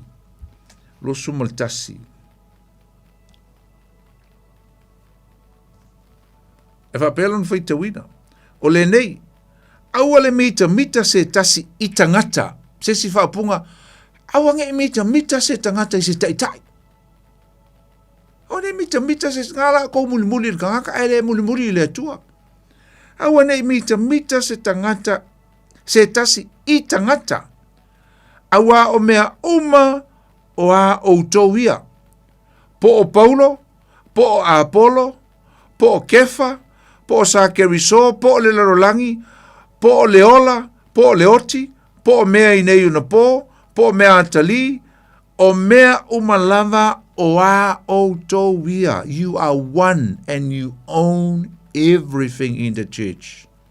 It's your church. One solid church, not 3 or 4 churches. Wow. Mai o a outowia. E o ke riso fo i outou. E o le atua foi ke riso. Selmane.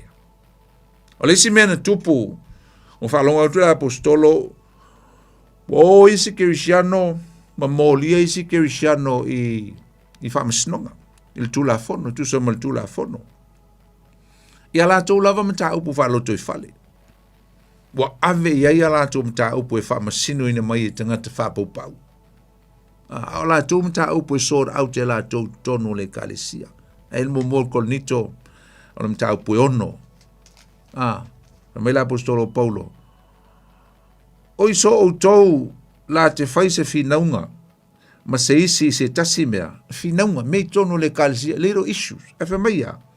E fa malosi ea ina ia fa masino ina I luma o ea mio le tonu. Ai le o luma o le au paia. Se si fa punga.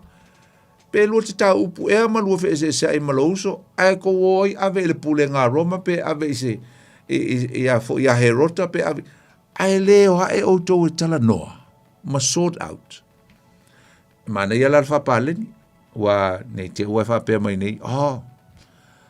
Roi ngala ai me tutupu I tonu le kale si ele si me tau ta uai fo il tu la fono a ele ai e le me vasele leina I le isu lea e me vasele leina wa na uta ua fo te mana tu na uta ua matu tal no le se vasenga I se tas ai se fesili tu la me tonu la vasenga le mta upule ale me ale tas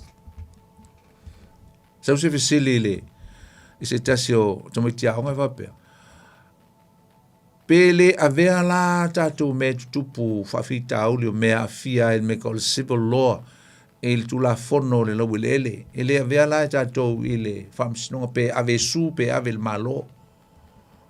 O lau tali, e ele me tosi ele laina. Ele whapea a fasi e sesi makua I leanga hale le a foi le fasinga o sesi tonu le kalesia lo te fatuai. A lailo le fe au au mai leo a fa pere leo ele se men kupu. A la o yesi si wana di potia pe yesi men fa pena. Ne e ta wana te uta sao le fe au te uta sao leaders o le kalesia. Mai nei te uta tu ftango fi pui. Ia ala o ilo ele malo pe yesi men tupu. O le si te inga, pe a se mea tau muli lua po se mea misa mea afia I whanau tonu le lotu. Ele aila ele pui a tātou le mea la. O le mea te tau o no o ili tu la fono.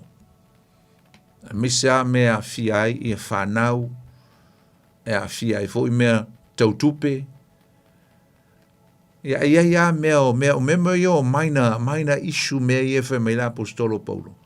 O mea o lau fi nau lesi malesi. Lo inga ia ile mea tosi ile laina. Ele va pea e o mai leo su me se mea ai ngofo le fe o manga nga aisa e ile kai me ko papol apa ile mea e kai me surface ile mea nga. Oye palasi ai. Palasi ile fe au. Palasi te tai. Maleanga ile reputation o le lotu.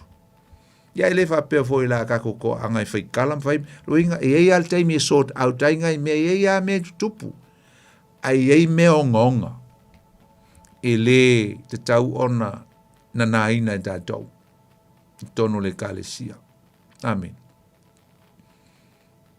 e ngai te silfia le mele ut fatwai ya bieleli fa longo foi Paulo o fa nga se ina le kalesia me alofa le nganga awa asu se kalesia esel tama ainga I me fa le nganga le kalesia le cornito ole matua I matau tia o le kalesia le ile meta o le tama ainga le telo tangata ye me alofa fa le nganga me alofa le tua ale me le utupu wa fa nga me alofa ile mimita mo le fa maulunga whaonga I le whaalia vale. O whaonga mea lofa le nganga pa ia mea lofa maturi fo ia iwa mea lofa le nganga pa ia. Actually, it's 21 altogether. E luful tasi la whai uma mea lofa ni ia le nganga pa ia. A iwa mea lofa ministry le nganga pa ia. O lo whaapitoa mai. A ua whaonga se la ua apiu se tangata mea lofa le nganga pa ia. Tari fo ile momol nito ngai el mtau pu sululua sul tolu ngai fa ai wa al te utala la apostolo winga I me alofa o ko kele me alofa fa mai ya se pe te utala ngana angelu ai a le aiso walofa. E pei ala o mea alofa o le sume palo tangtangi. Na te utala paulo anga i le mkau ki o le mea alofa. Ai le isi alofa. Ai le whaia le alofa. Every gift of the Holy Spirit has to operate with love. E wha o ngā ma momoli, ma o ngā i lisi tangata lau mea alofa wha le nganga. E whai le alofa.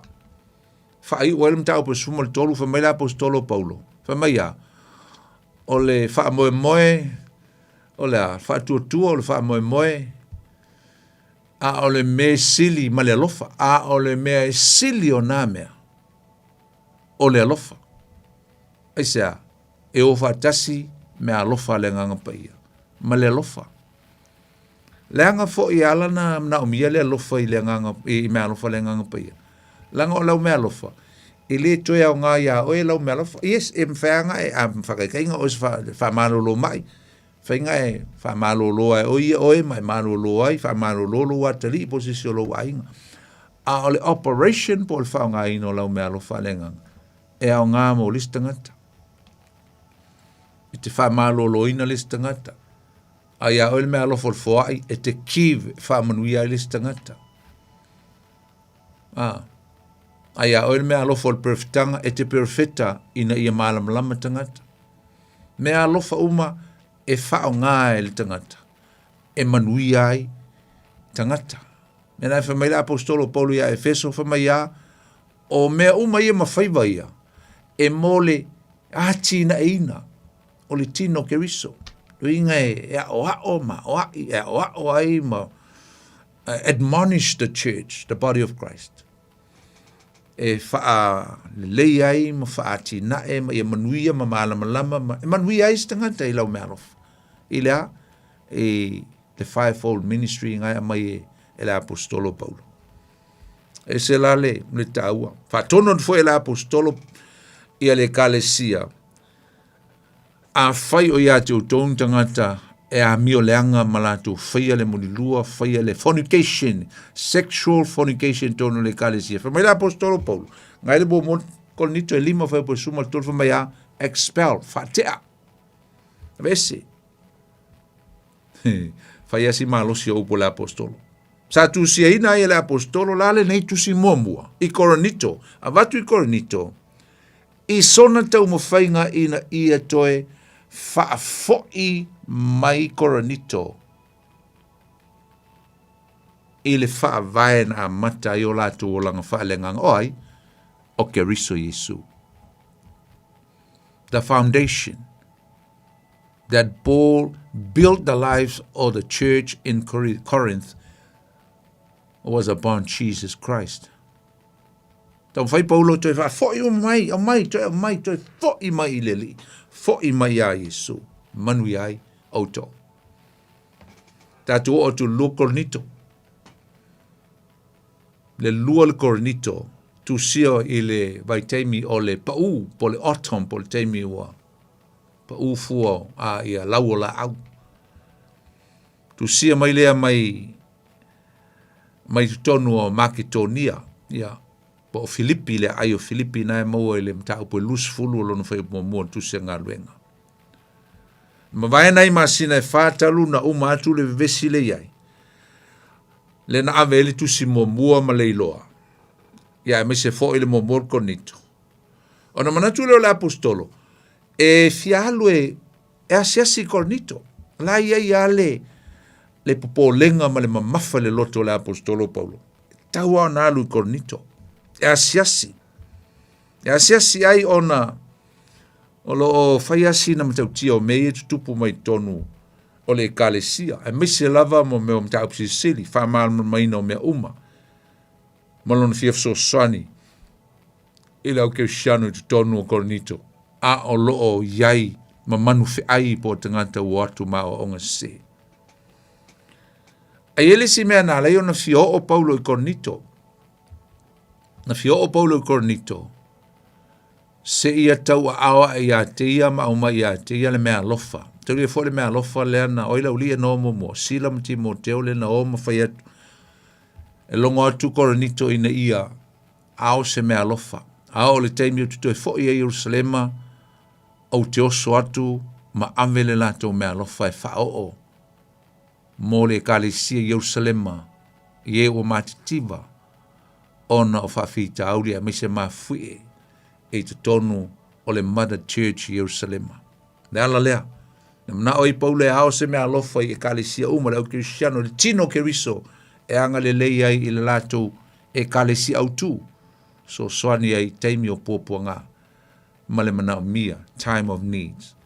Le ana mana oi paule fialu, ia ma au mai ele mea lofa le langa o lea, wa mata no whaasanga paulo li whai unga o lana malanga muli lon tolu, alu Jerusalema, ma fialu e loa i Sepania, ai afe i Roma. E uila le fio o le apostolo paulo le temilea, a o loo ta ua i le momor kornito mta apostolono fai up momue o le sumar fit, ma sumar tasi. Ele i o le malanga lea paulo le temilea, ai na nofo ma awina Timoteo e asiasi i kornito, ma au mai le mea lofa. Ai tau nu atu Timoteo, te lela le ole alu paulo, a watuli Timoteo. Ai tau nu atu Timoteo, o le malapanga le mea. Malapanga le mea o le tupu mai tono kornito. O mantua i wha te teleina, le se o tangata ia o onga ia wa ia i tono, la uli o fili o paulo. Ne mai Jerusalema. Tangata e whaasanga tau le apostolo. Le ana wha tope lo le malanga le apostolo. Ma malanga loa, pu e lo malana wa, tongi le pases, mahalu loa, alu lo i kornito. O le vesili, ai sea lana tusia i e paulo lana tusi lona lua i kornito. Tau le la walatu le apostolo paulo. O le mea matautia na tupu i le whaatalinga mai o le apostolo paulo. O lalo winga lau whamtalanga, tā lo whai si apostolo. E wha mamoi loto le mea na tupu, e latu le apostolo paulo. Ai le itali le leia mai e tangata kornito. Wo lato fesilingia le tūlanga apostolo. They questioned, the position of Apostle Paul as an apostle. Longa title. Lato fesilingia le moni o onga lapo. Wa kele me o fesilingia la uli. Alau tau nu o tu Paulo. Ai latu Paulo e whea ngai marite te. Wa lato fesilingia pe ai sea wao e Paulo le nei mea lofa wao le kalesi. Ai pe mo i fo i le mea le aave i le mea lofa. O le tere i o fesilia la uli. Le sia lato fesili fa pe ai sea le mea la iuna pua ngā tia Paulo pe a fai na awina mai le tua. O le sia lato fesili pe ai sea le tutusai le o onga Paulo ma le manei o onga ia o lato tu e wha longo iai. Foi mama o onga se o atu me se wha whai ngofie le ola ma le soifuanga whalenga. A o le o onga monia wha kirisiano e whai ngata e o ona e ti ngā a o lo iele manuia. A atu laulia o me whai ngofie. Mo se fate te inga a whai ngā o Paulo, whai se fuluai o le me tau, ai aku laulia whai mai, ko kere kau whai al ngā mea. A whai ngā o Paulo, whai peleti au au nā le tua, whai mea o tau langa ingu ese whai mea, ai aku laulia mai Jerusalem whai mai, awal wha aki ngā i ngā ngau kou ngā mea. E ringi mea ngā kaunga whai ngā leo mai alo loku Paulo ngā, whai ngofia, lal mau iai, wa mi milo iai mafau fau. Now their brains and their mind were distorted and sway against the doctrine, the teaching of Christ that Paul brought to them, but now they sway walato to se ese. Ti ngā le apostolo Paulo, mtau tia. Tau tia. O le mea la nana toi fo i maro le apostolo Paulo. Fai lola na tusi lea tatu ta ua o le sevia leta.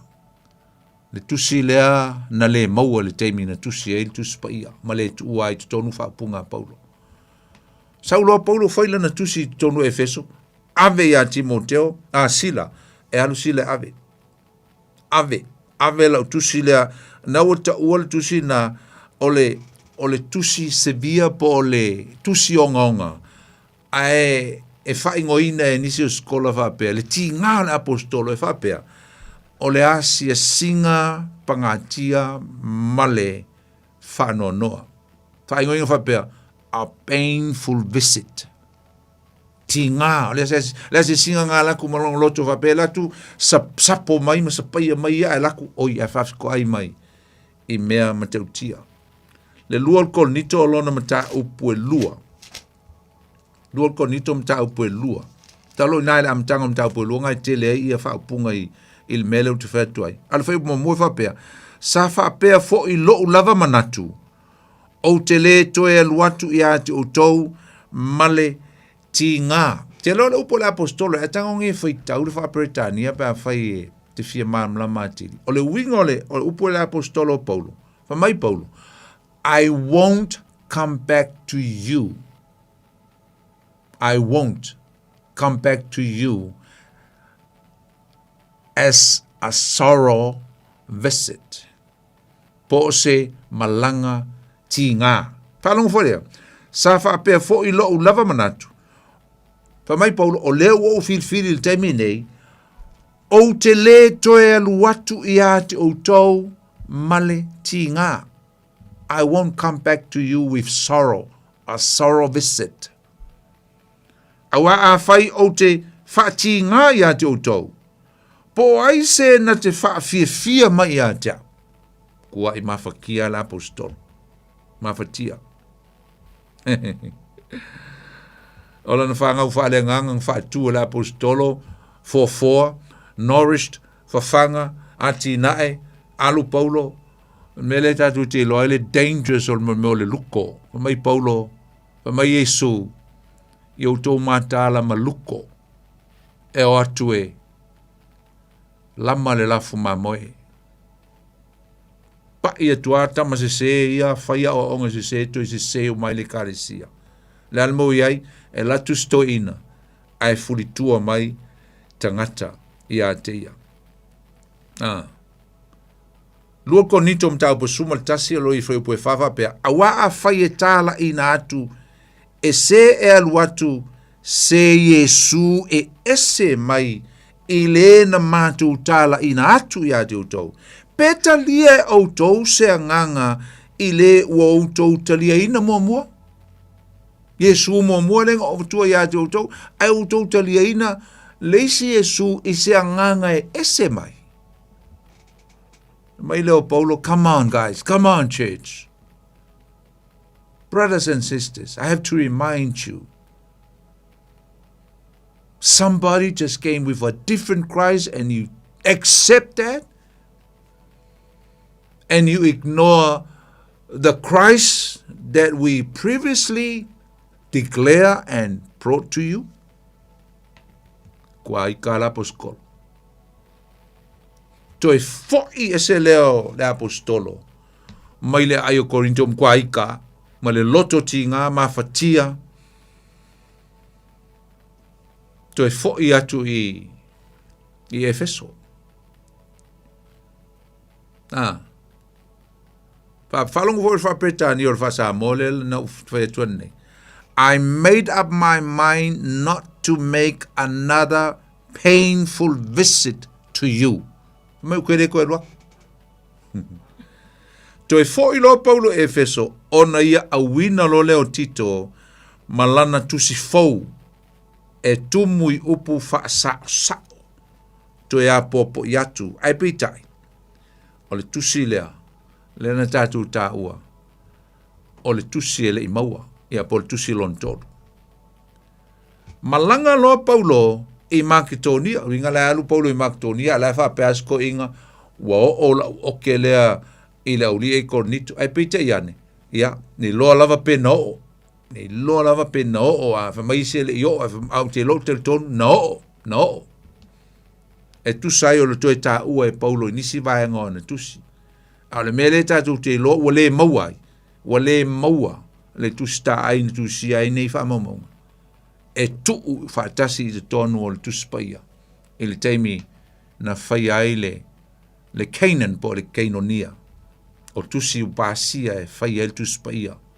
Whengeng fau ma le whengeng tuai. Le la ua alu le apostolo Wa malanga I Makedonia. Walu ese mai walu lana se singa ngai le mata upo fitu.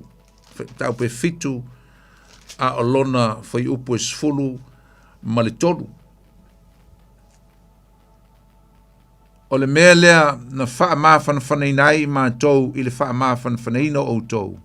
Sa matua tele lo mātou oli oli, wa tili ai on oli oli oli o tito, a wā sa toa file mūlo na loto I ate o tou uma.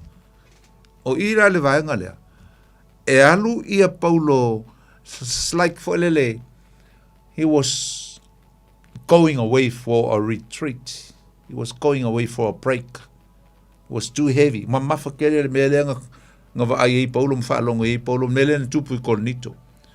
La tu lo Paulo Efeso failes tusi avel tusi la na tusi e a o tuai ma fai tuai il mo lo wa fo le mera o ko fai mai ya. La la avel tusi nga alu lo Paulo I Makedonia. E alu Paulo ai makauria ala o ia Tito I Korinto ma le tusi le na ave. A ua tei I al apostolo Paulo. O lai Makedonia. Ai tu o tu Tito.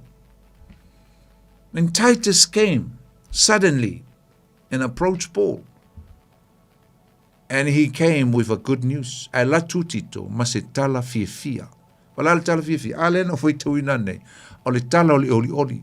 O le tala e whaanga e tia I la apostolo. La tu Tito fai mai, te loa, o luatu, o va aile mela we e Korinto, o Salamo. They repent. They changed their hearts and they came back to the doctrines of Jesus Christ. O koe foi mai. Ai fai tau nge I wha umal mta upu ngā langa e. E sel manei o le feitau mo le fai unga ngā le mta upuna e fitu. O le manei ia. O whaanga e tia le loto le apostolo. Aisea. O Saulo Natali, a spiritual son just came and bring a good news. The good news about Corinth. O toyo mai le kalesia I le ali. Mo la tu salamo aisea. E iei ala u del tolunga o le tāua o tusia. Wa elo del tolunga. O tusi uma ia tātou te whai mai e leilo loa e lua, ma le tusi le taunu, tusi le tātou te whai mai le tusi momo, e elo del tolunga. No o uma tusi na I Korinto, ma whaita wai. Ai el kakang kia ia, ai ia le ula lenga kia ia kusia wa lenga fiuko inga su e mulmuli. Ai o nei tusi, au te loa na matua I stir ai to sa vet wai loto le kalesia, mo lanto I loa, leanga o upu ia na watu e Paulo e lana tusi lelo na tolu. Le na alu matito. Ai whaitau, o le wha mamawhai I le Salamo, wha mai o tau Salamo. You have to repent before it's too late. Salamo, li liu. Fo I mai I le keriso, tau te olai. Ai ua tau te whaseina o tau. Ia o onga, si se ma mea na o tau. Wha longo I eima o tau, si se ai. Ai o tu Tito ta watu, oka, matua fia la apostolo Paulo. I le tala lea ua o atu. Ia, o sina tala atu na e mana ia fo lele. Ia, ma te ulea lea li umal malanga long tolu. Awai umalona tusi a Roma, wal tusi a Roma le la tatu fai uyai. Ia sa fa pe mostaru teimi, ia ilonga mostaru teimi tatu teo ai wal ma nei ai o le taupu, lo se fulu. Il toe filo inga Paulo ma fai au I Efeso I Mileto fai lana la unga po lan te utalanga la tu semina muli a nga ilo Paulo I Jerusalema ma nei ia au le tau pelus fulu au te loa tatu teo el vai asole pe ale moste minei o le tusi o Roma na tusia fo I le vai teimi o le malanga lo na tolu le apostolo Paulo tusia mai fo I te tonu o Korinto e mataulia le lo matua le no foi atu e o kelo e. E lo matua na ave I ai e Paulo le tusi le wa uma na tusi ta ai. A le lo matua le. O le la atu e fo I Roma. Fa penga fo I akula ma pisila. Le o koe sa unge koe fo I Roma, o le fisiri ai sa. E me la koe fo I Roma. O lom tua le antu e paulo le tusi len ave, tusi le tono tusi paia, tusi a Roma. O man tusi I le ti a lima valu, taimi o le spring, le lima valu, ma te lo le lima fitu le na tusi ai, ke orinito mua ma ko orinito lua, a le o lima valu, le spring o tusi la e paulo le tusi a Roma. Ai tu ia fipe. Oso fipe le vaa, alu le malanga pe amale, fitu aso, ono le fitu aso e alu ai, ele la talata mai Roma, e mamao. A fisi le lei e fipe le tusi, le tusi tai. E loaira, e pei e silia kwa ile ave kusi a fipe, lo le ave kusi a lauli, o titom Timoteo, aisa, tau nuu le lei le tusi I Roma, ile auso I Roma. Le tusi la lea. Ai mana tua fo intaru tau lisi vai aso. O le ti a faiva. Tau le le tau tala noi le lima valu le taimingi e lo tusi ai tusi le a Roma. A o le ti a faiva. Na tutuli e se ai el empire roa po le kaisa na iai le vai taimi lea. Le tangata I ngoi a Claudius. Ngai ia expel lai pe ngai ia tutuli ese umai na tangata e Peru. Hebrews were all expelled from Rome, from Italy. Kukuri ese uma. Aisa. O loko leanga le li leo kalautio vai akul community a ayutai oka. Ele nga kaya kama mai malolosi, ola pisingisi, ai e malisi whawhi kauri ngā lenga ita le lilo kalautio, o te te o tangata Roma, o tangata Iuteia, ke lea, e lua me tāua me whapitonga te te e tangata, Iuteia I a Roma, pule ngā Roma, mua, o le tax, la fonga, ngai tāua I Paulo I lana tusi a Roma, il ma tāupu fia, tāupu sultasi a mai sole, whaiko tax, ngā koke ngofo Roma, whaiko tax, ia wa vailei ai. Ia, langa. Ele nga ka ele fia fai taxa la uria. Ele fia fai la fonga. Ele manga foi ave la tu fa na uile. Foi ele military training be include la tu fa nga ave fa malusia Roma tangate. Once you're 17, 18 years old, they force the young people kupulanga inga ia include kongo ami ma meo kolengi ele ami Roma me vapenga e ke le la tangata I utai el merunga ele polo inga nga Roma foi mai local autio ia get out ke kanga koe fasioki uma ko kuli uma lo no o ma tangata nu o utai o ese mai tono Roma. Ia nga to el watu lol tangata nga so tuai le kaisa na so tuai e ngo ia Nero tanga piku silinga leanga il tele fa sol pito ka ngolo Nero ko au mai tangata I tonu Roma ia mai Nero pule au ko pe ka I lua ka I kolu ko siksengi a ko o mai ia a o me fa to sina ma me fa por kiki ale al tangata nga rin Nero mas ko nga ka Nero tala angal kwa leanga ngai tipia le lu Paulo ngai fa sa teuro fa u lunga vai o Peteru o le amio leanga yo tangata Nero ai nga fa mai o mai ia nga fa mai o Nero mai msalo po le ti alima fa tu la email tangata na ngofom to fa tang o le onga la le o tangata yo to fo le la fain to alu fipe le lo mtuanga tuli mai ai ia o akulam puisila ia mal to te lo tangata na hala fo ila ta to fisili o asos nga le nga ilo e Paulo fa fita uri to no Roma wa me o mai o le mata o puile ta wa mi o tunuina il fatu tua e ta wa mi o tunuina ai fa ta o pule fo le tala le lei che riso Yesu tele of theme o ne tu sia Roma o le FSSA I malta wa misa o Cristiano matanga te e tono le kalisia Roma alvisili o fa fe nga ilo e Paulo ngi fa fika uri nga le nga langa kong e se purpose nga e linga tusi penga utaua. Has to be a purpose why an author has to write a letter to somebody, to the recipients. A ole sos ngai loa ai e Paulo mea umalai ko kupu kongu o Roma, i kalisia le kongu Roma, o ai. Au li ianga expel mai, i le lo foi po silo makua fipenga fai foi singa, fai aku foi singa kala fai kala se ole mea lai kupu i o, ia e au ngā ke le fai kala foi, liskai mi i loa ai e Paulo. Ia mea lai tutupu, a ole mea mo ia, i le si mele le mo le fai kala. Mol fai kala fela o la wai. Ai sel ma ngai o le mele, ai sa anga le ai la vai ngai expel mai o. Fipe, a kula, pisila, ia mangisi ata ngata e, wa kele o le lisi le ai lo e Paulo le el watu tusi, a Roma le mta upu muli sulon. Tangata ngai lo e Paulo, ngau mai Roma. Alo koe fo ia, kula voi kongo le karesia, na e ave elo whaanga le apostolo. A o tangata la ia no mai, leana mafuta ma Paulo mai le malanga mua fa missionary, malanga lona lua, malanga lona tolu. Le ngai loa u mai ai Paulo. Mea lai tutupu tutono Roma.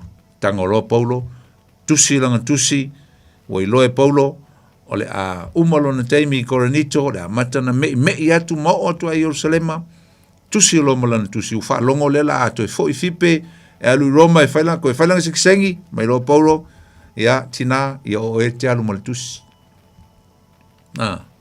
O e te alu malitusi ave i Roma. O lesi la le tusi. O se tusi e se le tāua nei tusi i Roma. Aisa, wha ingoa le tele o skola nei tusi. O le tusi o loo wha poto ai mata upu sili multiple of theologies within one letter. E kongol kusingi kasi. E tasi le tusi. A o le tele ia o mata upu sili o lo iai il tusi nei. Tusi nei Roma. O se tusi e sele maneia. One of my favorite book in the Bible. O le tusi a Roma. E sele maneia o onga. O le tusi a Roma. Oka. E a mata i le leo mua la apostolo. Ai fa ai o fa onga ton o le tala leanga ai to sau muli le tala le se fa punga o le tala le le amtanga. It's a good news in the beginning. Ai o atu mta upo tolu bo tala leanga o la tala leanga wanga sala tangata umala wale o ai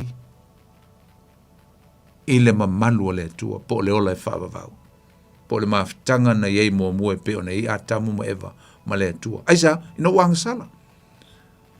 O le bad news la na, o le amatanga, o ka le mangaia ia. Mta upu mo introduction mangaia ia whamaya. Te le maali tala le kirisu Yesu, wawa. O la i tātou, me le tala le e taua mio tonui nai tātou le lofa tu no le tua manea introduction me le watu ai o atu mtau putolu o tala leanga ai nona umal tala leanga lena ai toi fa ai o tua tau po evalu iva sfolu me o tātou o tamawhai tātou whanau o le tua wha le nganga mo mai le tala le lei mo moli mai le tala le lei ina ia malama tangata lai o i Roma, tangata nu ese ma tangata i Uteia. Awane imi mita sesi o tau ni ngā luenga wae le ta ua mi o tonuina o tau ni ngā luenga tu te whaia. Tasi le mea e te tau on tau manatua, nā le tasi a le mea e ta ua mi o tonuina ai, o tau manai tau lue kaua e misa mai ngā ngai longo mai kala ngai ko kaua e misa. Tasi a, mai a Paulo, wana o le whātua i a keriso Yesu e taua mi o tonu ina i o tau.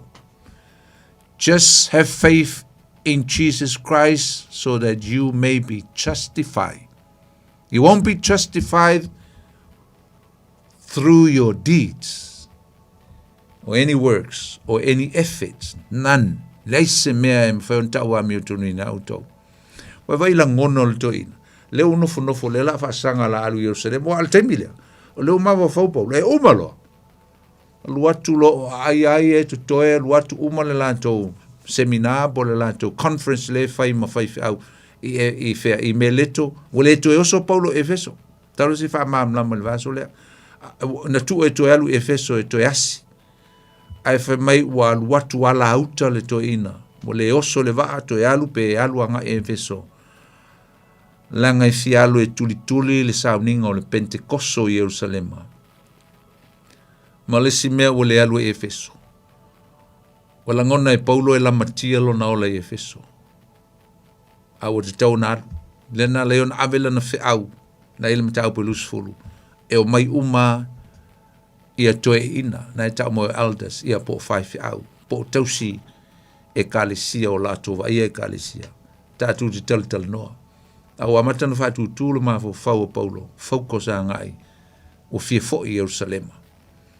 Ai se lali tau usom to afini ya fie bala mai ya bili mai lol te mil nei tolu fitu tasi lima i tolu mai so finangalo tatu taupu ya pe mai foi so fisili ni fiafi ya na o mawalo a manoa ni fiafi sau tatu bala momua talo fatu talo falava talo faponi talo fa Antonina o mayo tina ya le malo si faftai batulo sum ya leli mana ia tatom ta upu nei po se lo tum ta o ta upu mana ia o tu si ta ia tornito ia me se fu si a Roma mana ia fu ta o na tina ia mo yo la fai sta la idea voi lo ia Paulo que lo mea mai lo ai se lo mea ia fai sta la le fai sta la voi tu e por misa e fai te la vamo mta mana ia nei tu la le ia le tua ia le tu te le mea le wa o ina ko nei porta tu tai ai alo fangia pe le tu sana fa mea pera o songa wala wa nei tai tina nga mate mo fiere po ya so wa umana tai ai manu ia te le lava nga luenga poni alo tina o e mo tina ya no kwa e fa pe le songa ya tai tolo tu mai foi ya manu ia la nga luenga le po fa to fa so i fu ya fa te te la vete tina tu filo ile va ya solo fa te le atu Antonina ya fa tai tava ya fa se fu Matalo felicitați volau talo. Alofa no sunga fonki. Oh lo fioga le au. Alofa. Alole. Soi fome lange ma. Ah mai o et ma. Ia alo mongia lava va kula sunga fa fenga. Ia leli. Ia ma kango fia ka ko programa de ia se. Wa pia kuti do alo ka ko programa ngor kire me nga ma la mai me ro ko ngor kuspaia. Ia o inga ngai ro nge mau me fe mala ka el kamo Paulo. Yo. Ya nga fo ka no ko ka mai malum ko ma ko ai ngo fi pe so. Alum ko ka ko iba. Sa ya ko nginga o fa kala lenga mo me le a fa kala me pero lo ala ho pe o ka ko nge vai ka. Yeleli. Ya ka ke dia. Aftai te tama. Sunga fenga nga mole ka ko por kala me ma ka ngo fi nge ya so fu ka kasi. Yeleli. Ke a ko nginga mal fanga. Ya. Alo fa foi fonki ya ki o male ki nga ai nga mal fanga mongwia fe au nga nga nge fa i ngol vayat. Ya alo fa tu lau familia le tua ka place ya fa se fu. Ta. Ta. Talo volta tu volau talo. Talo foni lepa. Talo tui. Oh mai oi. Mon dia fa stai mane para me po. Yeleli. Foi fi tale i lo polo ai se ve fa inga ya plena le tua o pin o tu si por wala nga wa ko le ngo ko si Ia. Sao. Ole nga talo. Polo ve Lucia very penning. He's entirely through the Bible wrong. Yeah. And he discovered there's a hidden code of numbers like como kuspaya. Yes. Mo fa kai we mar mo le fa ko ya. Ya, como mai lau lenga ele ki dia mai. Sao no mai pe. Yeah. Anyway, ole suspenga trata lo Ivan Penn so mai. Ole ono solo tu si fast food tu si to start so mai just exact number. Yeah. Ako fa po tis ku ole pa leng ya. Yeah. Yeah. What he discovered is like ole so ta inga ole for to in matana to the Greek and the Hebrew language. Yeah. Ngana ya to for to see numela. Yeah. Afa popola le ngotangata. Yeah. Well, it comes to a certain number. Yes. Numela le to numela fitu. Ina ngana e Peru e fa pena for ngana Roma. Number fitu numela le to means the perfect number. The perfect number. Somela. To fa popola to see fast food o yo no suro no fast food autostala. Ole pale ya. Yeah. Exactly number ama fa ole ono numela tangata. Yes. Ole fast food numela Yesu multiples of 8. Yeah. Numela Yesu for my ole wingo ole numela valu Yesu ole means new beginning or resurrection now. Yes. Ama fa ole la ye ole ono sulu vai tau tangata il numela ono il tuspa ye mo na suilo na olanga Yeah. Mo ele sila matanga fo. Yeah. So that's exactly. Yeah. Alo tu. Alo le su. Ye le li. Malisi me ta semle fifa aso to manu ta o polo mo ta ti le fa lo mo foi le protein ka o le lemon. Yeah. Yeah. Well, the protein is a glue. It's like glue that holds the human body together. Okay. If I for you, I kilo you call it or the lemon. It's a shape of a cross. Okay. I remember that you tell a polon fine. I tell me Colosimo more type of food from my. O ye mo meuma. O ye for him a popo meuma. Okay. China tell a po. Malo lava tui. Pa tai lava mo lo fa so mali fiafi. Ya family le tu. Ya manuel po kala. Pa tai to fela foi leva yaso. You were late. God bless. Ja, fa se for tui. Ta. Talo for stats volau talof. Alofa. Hello. Oi, e Jake. Alô. Oh, mai oi. Ya, mo yo ka. Oi, sole. Ya, sao no mo lo. Oh, mai ngai tornaki. Ha, mo ya mai ka ku ki. Ya, Sabi. Oh, makang malu lo mo nga. Ai, mo Maria des. Sobre la el boa. Por mo emoción ali. Ba ye ka fa so ni. Ye dedi. Ba ye ni. Mero pom ka kala vai puno lo que fa ka o kore de ngalo ngale no. Iya. Es kama ikusi ho ngale ago kama kala kalanga la mo para wo ke. Iya. Iya la. Iya mta punga tatal no ba sole. Wa ka fa ka o ya ga sawa ko sawa ya sawa nga. Yo. Ago kalanga la le ka punya ke. Yes. Lo kala iku ka nga ni mo kupo yo. Ki nga ka o ke. Wa ya ka fisia. Ya. Ma era ko cofre o vai ko o penga maro. Oi, se o que pisa que o fa longo me la o capo. Nga nga o so mo le. Yo ngai me mau. Alô, Jake. Kaya ko po kala iglesia. Ya, o lei, tu foi leva yaso. Ya, okay. Alô, fatue. Ya, God bless fa. Ali teito. Walanga mai le rile me o le ngo o ke pisa langa o le ngo so mo le pole e el makalo. Claro. Eli. Ya, na la mai mo la no e teito e se ve fisa no teito. Que se la gale wa. Tu lanta vole. Eli. Se me sa no muli pa mole. Right. Okay. Ala mo la vela no. Esto è 5 minuti. E o le taua ia. Taua ia o le mele wo el tatu tanuanga pe a fo na taua. Ia wa matauna fai tasi lua tolu malanga fa apostolo. Ale apostolo o Paulo. Ma tau tial ni tanga to Paulo. Tatu lo foi ia o tanga ta sai ngoia Saulo. Na le wa sui e Yesu wa fai ngoa ele to ngoia Saulo a o ngoa ia Paulo ma te le fo la swinga pe on tanto lo o le wingo le ngoa Saulo ele ngana e Peru. O se mana onga, you're asking for a favor. O le winga o le ingo Paulo, le o sui ai. Le winga, it's a list o se mea e pito sili o na whatau wa, le titi.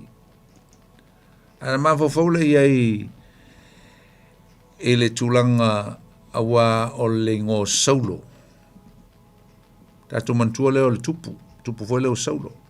Le winga ngā le ingo saulo, le nga whai ngoa e le tamā o Paulo, ia saulo e whai ngoa ngā ilango le ingo e peru, ina ua wala au Israelu so lātou tupu, o le lātou mana onga. Wala au le tua, le winga ngā le ingoa saulo, lono winga.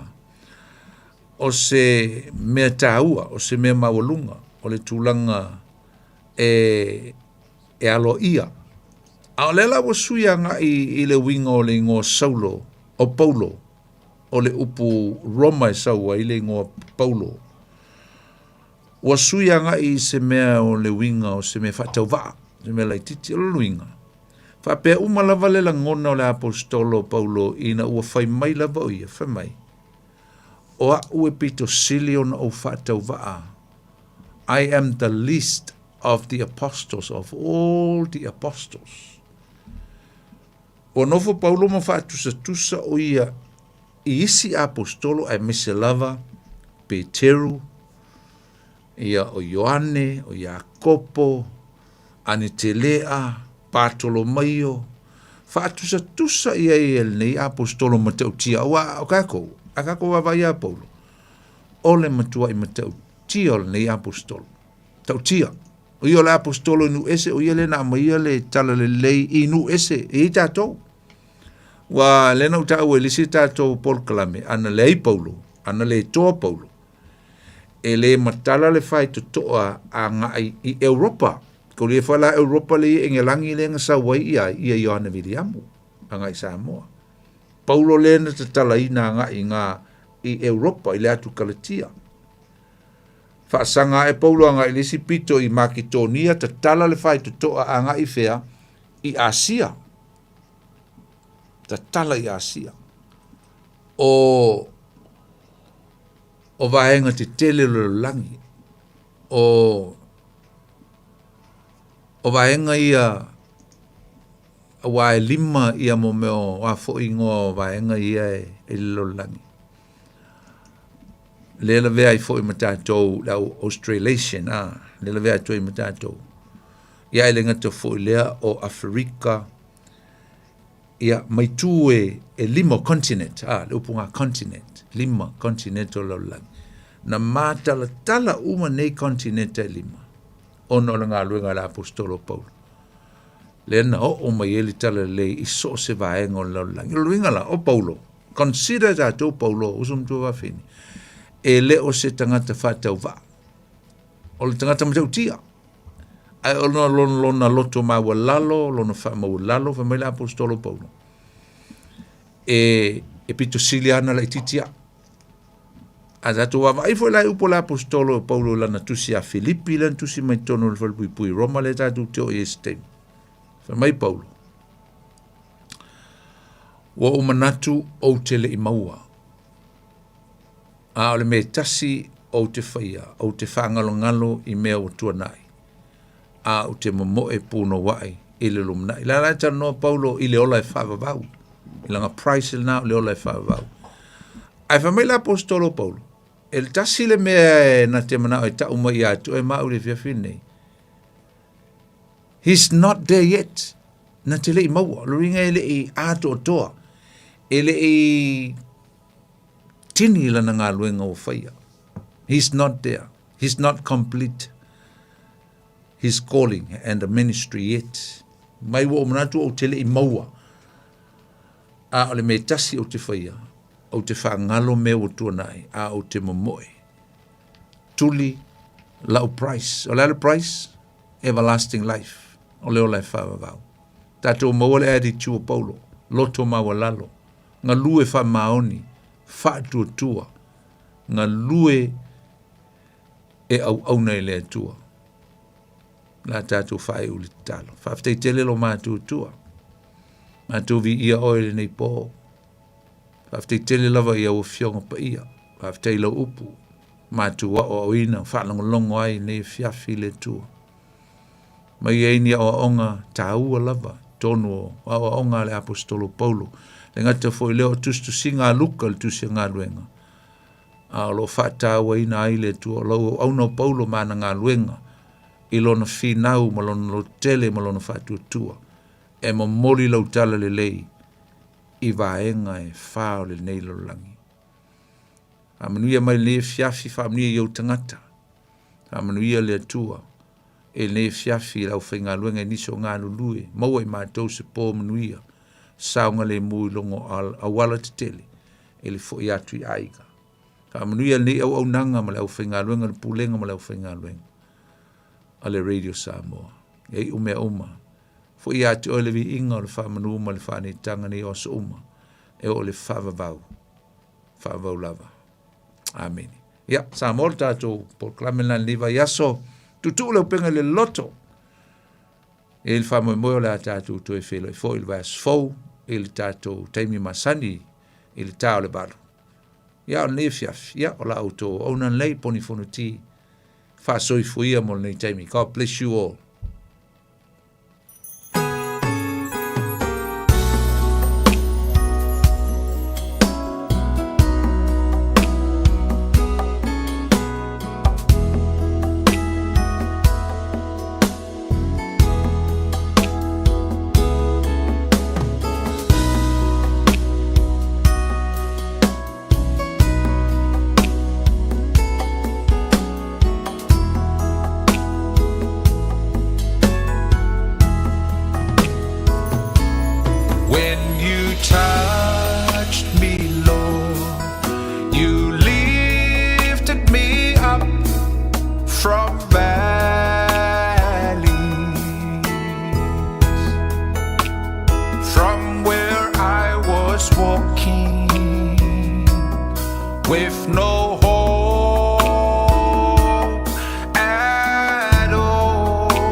Ina ua e pa'i mai Ma ave ese mai a'u mai valu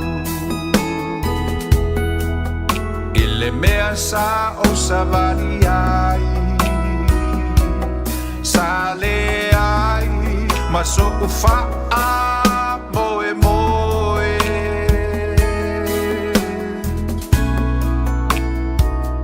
ina ua e pa i mai na malo lo ai lo ua nganga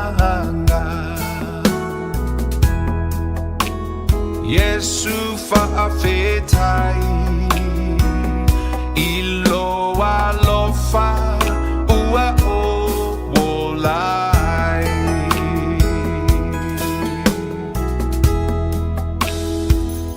ina ua e pa i mai ma ave ese mai au mai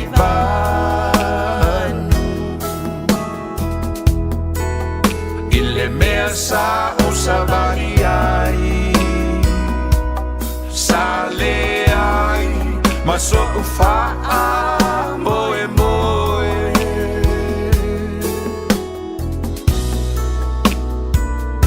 ina ua e pa i mai na malo lo ai lo ua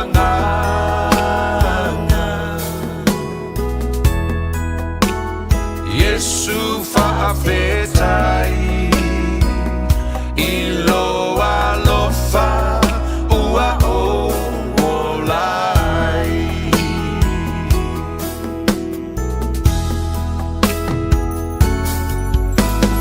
Pai mai Yesu toe pai mai i le uanga sala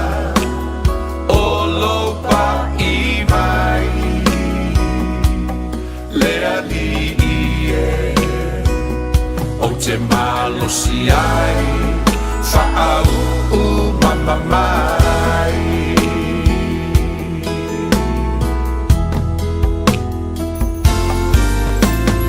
touch me again oh Lord touch me I am your singer more of you touch me, Lord. I may be blessed, anointed and clean.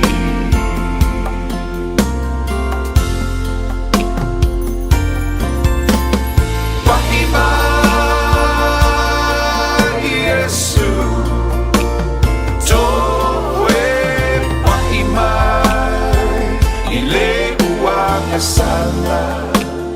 Olo pai mai le alie o te malo si ai fa'au mama mai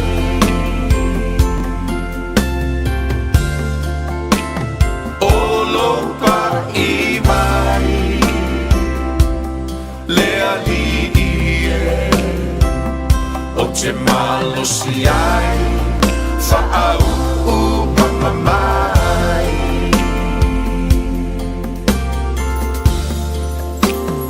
more of you touch me Lord I may be blessed anointed and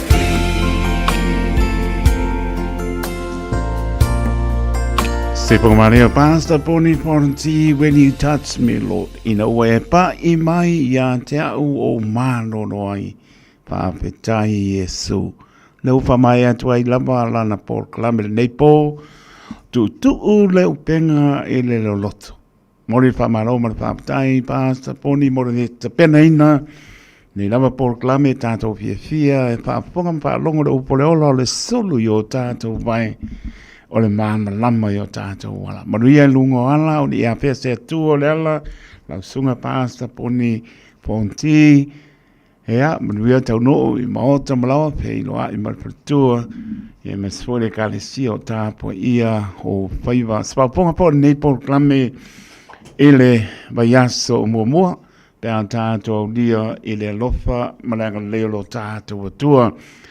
Tawi leo tula mai leo a loa 10 minute o na tāna o le tula 10 pe ia lenga i whaasisiranga e lea le watu o te le i o le o ni ngala salo minga le so ngā pat se ai malo minga le bao pilipili ma wai pa penga o Samoa sifo tutuila manu o nisi o tala tuu o Samoa o ngā upu o le mtapa yoya le mtai painga o whaalabalabe pe o whai poiponga maliu le osi ngā o ainga psel pa inga o paolo si I whaaloalo whaalanginga e kālesia ma le tele o le ngana o whaalolonga Pittsburgh ta lalon tau mo si pia tili na le official lavo le Radio Samoa tolu no pa tolu Hope Avenue I Manukau City monisi pa langa tal no la fonga pia mata of pizza le oiva lua no lua slima I vatore numera oiva lua no lua slima I vatore numera pe tanga yana le shop Radio Samoa.co.nz moai faisa oka e o kwa ilo mota ole na ol pole la uma walo ilo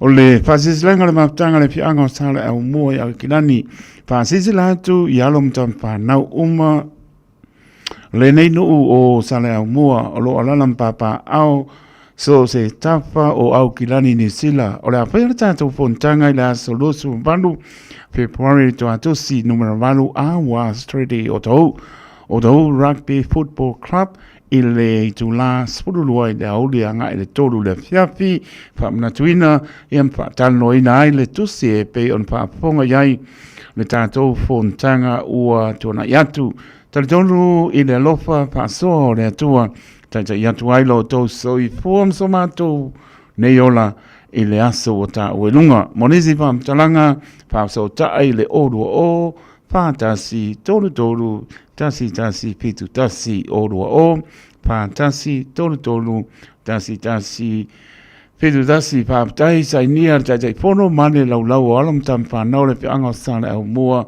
au kilani ni sila na eo malako ile waru ke ua ho waru ele paponga mai ila ko fazisa ke wole o ole maptanga tam whanau le whioanga o asau New Zealand tulosa mo I lau whaponga ai le awa ma le whaaloalo e whaasisi la tuai o le awhaia tātou pontanga a mata o le nei tausanga le asto na I losu waro e puari lua oru ono e le tuatusi tasi lima bea trauti o tara mai le apole luanga I le ono le fiafi talwai ono le tātou luai fono a mata talo atu ai malenganga whaalolo ea wala talo noina o porklame ea mafuafuanga mata mo le neitau sanga fou mala au whaalolo ai le pa ia o ainga salawhai ma le mamalu maulunga o tama whanau si o tātou pioanga I asau o lo a fion papa au le nei pito au te ronei ina ia sumai tala mai a au tātou pei loai ia ma maputa whatasi ia wale ati na eina o le tātou maputanga whamore mole whamoe moe o le lofo le atua ia tātou moa I le aso I lona anga le lei whapsau taile no mera o lo tasi o warwha lima iba valu koru valu olu tasi o valu fa lima iwa valu monisi fa mtalanga fa tai ia lo wa fono pop sore la o mai ali kawia ole ainga sa ele maleota te wia ina ia matou fa to lo le sau lumar kamale ai Tawia ina ia mātou whātulo, tawia mua ma te whai malu, ia walau whāponga anga sa mua tulo lava. Ai mātou tau tawhia le malu o le vai o le tama e pei upu, I le ana papa ea mautu mata wa I le vai whalele o le tamaitai nai le malie ma le vai to lau. ma tonu le malama mbili tonu leifia maina e bala au whaaloalo atu ai suli ma peoi o le tātou a inga sa ele maleota i lea fio anga o a maile. Pa ia lama lea a wale fio tama ma inga ia male nofo so le matua ma uso lii ia ta ma pa maalo tusa ia ma ta pa ia ma upu ia le au luma. Ua e se tō whaia li sa o lo o no fo ia le tātou wainga ina ia whaia tātou whailo inga sa ilia oni nofo po se nofo e tausia le a inga i Samoa o le a whaia le tātou whailo inga le asto nei lua su wano e puari lu o ruono i le tū la i le iwa i le taiao o le iwa le taiao i le o le pō e le tātou a inga i a maile mō le silafia o Samoa la a. O roule awa i mai i le aso o le a le tāo fia ai i le pina ngalo au tasi o lo tātou a inga ma mori atu e le atua lo tō soifua mso mātou wola i le aso o atu whaina ea ma le whālo ano tele li in sa o le o lo tau sia lo tātou a inga i le anganga whālo ano.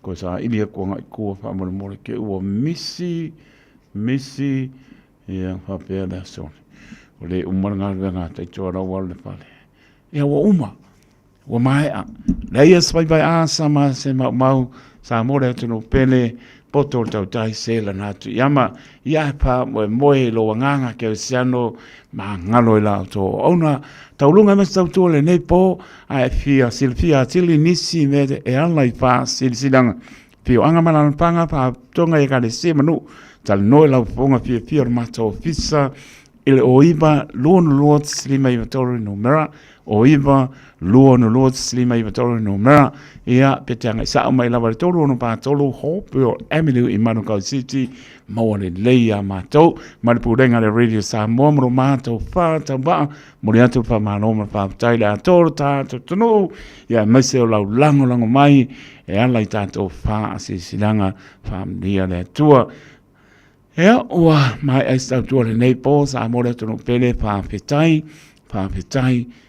tele le anga le tu so la to lango mai te rieno lo pa ta vai mo to mlawa ia pangani ai le spai vai asa ma se mau ta mpai ia alle tau tai poto ia fa pena lava poto tau tai se na tu yama fa mangalo ona tu so ma tato ma tangam taimi tato fa so ai lunga ia le tau tua fa au le radio Samoa lima iba tolu a mo fa tai tele lava fa tai fo ia la to sa pena ma puta mai lunga le apio folinga a le o to lo swafa ya lo fa te so mo to malunga le YouTube channel a lo fa tele atu fa mire tu i mano longa le nei po sa mo le tonu pene u tia i tanto a lo fa le li mo na alfa mano lo mu ia i mano longa po ala fa i tai au le mu ia polinga pe tanto i lona lofa mlona ngalei lofa te le atu i tu asin sino le atu no au whengara venga tofi le atorta atu no e o lama nei whana witi le whangarini i la tau o lo whatau toria i ngase o tino so se mauta ngase i mauta malawa a lofa te le atu talo le whamano longa neri pa iatu pa iane pa ifo mau o le manosi tātou te au ngā mo i amron ngalo nise o ainga o whengai wha noanga o nise pele i maputanga o mo tsian maranga mariu wha maise le ngā o le li a lofa te le atu taito taloto le au au nā soifua ma ia manuia.